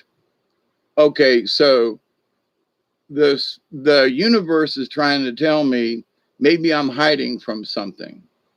Maybe I'm standing out too much and I should camouflage myself. So, and it's just let me take a look at what does the fox mean? So fox says camouflage. Well, card is up or down, does it matter? Let's think about camouflage. Should we camouflage? Are we too open? Sometimes in our words, sometimes in our actions, sometimes in our thoughts, sometimes, a combination of some of the above or all of the above. And then sometimes we're camouflaged all the time and nobody can really see us for who we really are. And there are times that we stay camouflaged, and then there are times when we should be seen. So, to have chosen the fox card, what does it mean? Well, what it means is camouflage. And take a look at your life and just, is it like this, "Whoa, I'm doing this"? No, it's like, look around yourself and see how you look from the outside. Wait a minute, what does that mean? Well, if you got the camouflage card, right, you go, am I being, so you have to evaluate. Am I standing out in the open when I should be over to the side a little bit? Not hiding per se, but just not standing out. Or am I hiding all the time? And I need to come out of the shadows. It works both ways. Same card, same camouflage, but which does it apply? And you could get that card 3 weeks later, and it mean totally the opposite. I've been standing in the open too much and I need to step back. Versus, okay, I got this card 3 weeks ago and Fox said camouflage. So I was hiding too much. Okay, so I came out into the open, and you get the card 3 weeks later and you go, well, you either didn't come out or you came out too much. So the cards don't dictate what you are or what you do. The cards say, take a look at yourself and the situation. And maybe I was in the shadows and came out, and I came out like with a big sign and going like, here, shoot me, sort of like Rabbit does, right? Here I am, eagle, come and eat me. So did you go too far? So, but nobody can answer that except yourself, in that you evaluate. So is the card trying to tell you a future? No, it's saying, hey, we've noticed this, and this card flew by in the universe, like seeing a fox on the road. If Native American, you go, oh, fox. Fox is camouflage. So do you question yourself? Yeah, but it's not like the third degree. You think about, oh, there's a fox. It means camouflage. Maybe someone's camouflaging themselves from you and you need to see it. There are a lot of different ways, but it could be that there's something hidden in plain sight because it's camouflage. Maybe an answer you've been looking for is camouflage because you're looking too hard for the answer. You can't see the forest for the trees. So this whole idea, though, so what does this fox card mean? There are lots of different levels. Does it mean it's your future? Does it mean it's your past? Does it mean a current condition that maybe you should take a look at? Is it a warning? Well, it could be, like, hey, pay attention. Or it could be something subtle in that as your person. I'm not speaking about you, Isby. I pulled the card for someone else. But in that maybe this card represents the fox and there's camouflage from something else. And so as I've come out into the open more, I'm able to see other people in camouflage. Maybe I've been standing in the open too much and I need to step back and camouflage myself. Stand at the edge of the crowd, towards the back of the crowd, and observe the crowd versus being first in line at the head of the class. You can't see anything behind you. So you can be up front and paying attention, but you don't know what's going on behind you. So, but if you're in the back of the class, you can still be learning, but you're also observing the rest of the people. And there's information there. So Spirit is telling you, so are you sitting in the front seat? But maybe you should be sitting in the back seat. Reason being, in the camouflage idea, you need to take a look at a bigger picture. You need to understand something different. I don't care about what else happens. I want to die with love in my heart. Okay. Well, I don't wish death upon you, but I do wish life and love and happiness and continued for everyone. I continue to pray. I've already said the prayers, 40 minutes ago, but I do continue to pray that each and every day, that each and every one of you will continue to learn to accept and receive the knowledge and the healing, the wisdom and the blessings. And all the questions that have ever been answered are in the universe. Sometimes we just need to stop and listen. That's all. That's the answer. That's it. Is it something divine? Yeah, because you have to pay attention. And in that, when you really learn it with your soul and with your heart and so forth, Fox card, man, you're full of them tonight. Fox card Willie, right? I used to know a song by Boxcar Willie, but I can't think of it right now. I hear that train a coming, it's rolling round the bend, and I ain't seen the sunshine since I don't know when. I'm stuck in Folsom Prison, and time keeps dragging on. Then for a lot of people, time is a prison, and in that, time dictates this, and time does that, and time is this, and time heals all wounds. Sometimes that's not true, but if you give it a chance. So yeah, Fox card Willie, I like that, Michelle. Wink, wink. So I do gotta go. I gotta go toilet and get something else to drink and some food. So I love you all. Be safe. Have a great week, and I will. Something weird's happening with this computer thingy.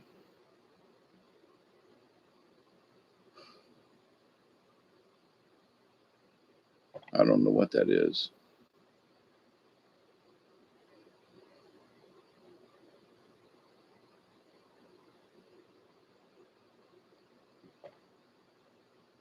There's been a new Windows update thing, whatever this is, and oh my God, I hate it. And it takes forever to load, and you hit it wrong. But anyway, listen, I love you. Be safe, okay? All you darling people. Thank you, Michelle, for the giggles and the laughs. And it being too, you're too damn serious all the time. Lighten up and just listen. You know, I think you bring a lot of this stuff on yourself. Just you need to chill a little bit and just relax. You know. But anyway, but to the universe, sometimes it's not that we need to party all the time, but sometimes with our emotions and things, we just need to chill out with our up here in our brain. So be safe, everybody. Have a great week. Cheers, everybody. And keep the faith, you know, keep the faith. Believe, believe, believe, believe. What's the most important part in the universe? It isn't if you saved somebody else, it's whether or not you saved yourself. And, you know, is it worth drowning over if you know a situation is beyond your control? The answer is no. Should you feel guilty about it if you don't jump into the flood to try to save someone when you don't know how to swim very good yourself, or that you understand the power of forces? Um, but anyway, so good night, everyone. Good morning. Thank you for hanging out. It's 12:36. I love you all, and keep sharing good energy. You know, Isby, you said something about don't worry about the other people, Isby. They might all be in a different place. What's important is that you keep your place. You know your heart is safe. You know your space. You've got it. That's what's important, because whatever happens tomorrow, hopefully we all live through it and get to the next one. But regardless of what happens, what's important is we've got our spiritual stuff together, you know. And yes, in that, in thine own self be true. So, cheers, big ears. Yep. Little pictures have big ears. Don't stop to count the years. Sweet songs never last too long on broken radios. No, no, no, no. Sam Stone came home to his wife and family after serving in the conflict overseas. Anyway, that's too long a song, and it's good night, David. Uh, and Isby, just chill. You've already got a lot of information. You need to learn how to trust it and listen to your gut. We love you, everybody that has issues. You know, I'm praying for you every day. But you gotta do some work on your own. And what I mean by that is sometimes you have to listen to your own self. To thine own self be true. And so, but if you keep looking for answers someplace else when you're not listening to yourself, and you know, you can make the situation worse, because you've already asked the universe. And for me, I kept asking the universe and asking and asking and asking, and they just got tired of. Um, they kept saying, "We've already showed you so many times, and you know, just shut up and listen." But I did this. But, and I had to learn to shut up because they have told me already. I had seen some of these answers, and I had to learn on my own. Holy crap, the answers were in the silence. And sometimes when you're listening to the silence and there's all this confusion and noise, sometimes there's answers in that noise. Yep, there are answers in that chaos. And one of the big things that in my spiritualness was to learn how to watch the chaos without it affecting me. It's a really big deal. Experience lessons and distractions. Yep. Don't let any of them enslave you.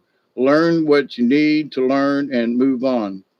And sometimes there are folks who are looking for answers. You may be looking too hard. I mean, seriously, you may be looking too hard. And also, the answer may be that the reason you're not getting it is because you're not listening to what's already been said in your life and your experience. And that that's the reason you don't get the answer, because you can't hear it. I know that sounds crazy, but I look back on some things in my lifetime and went, oh crap, they showed me that 15 years ago. Yep. Did you learn?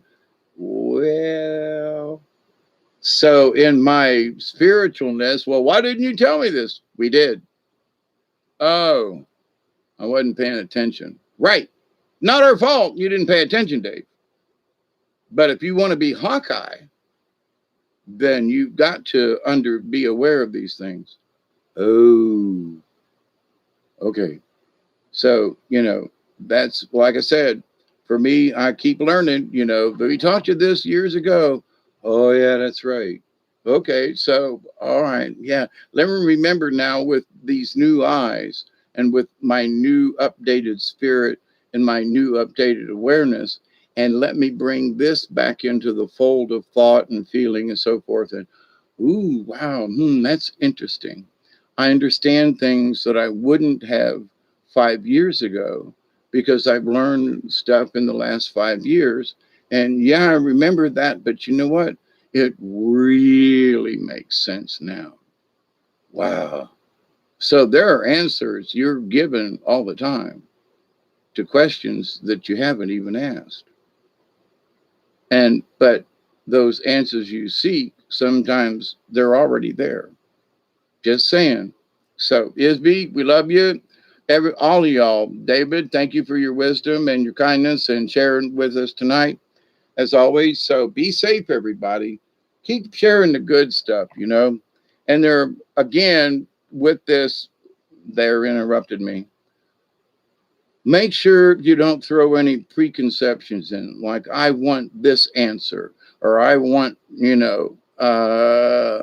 if you want the answer, then you just have to hush up.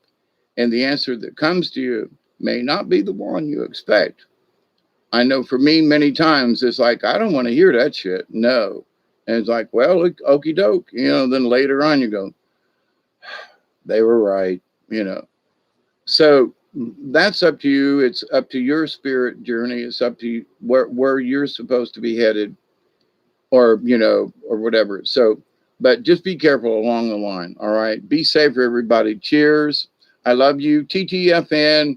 Ween, everybody. And thank you, Bob. Thank you. We know there's been stuff out there. And Michelle, as always, big hugs, my friend. Frog lips, fish lips. Okay. Bye.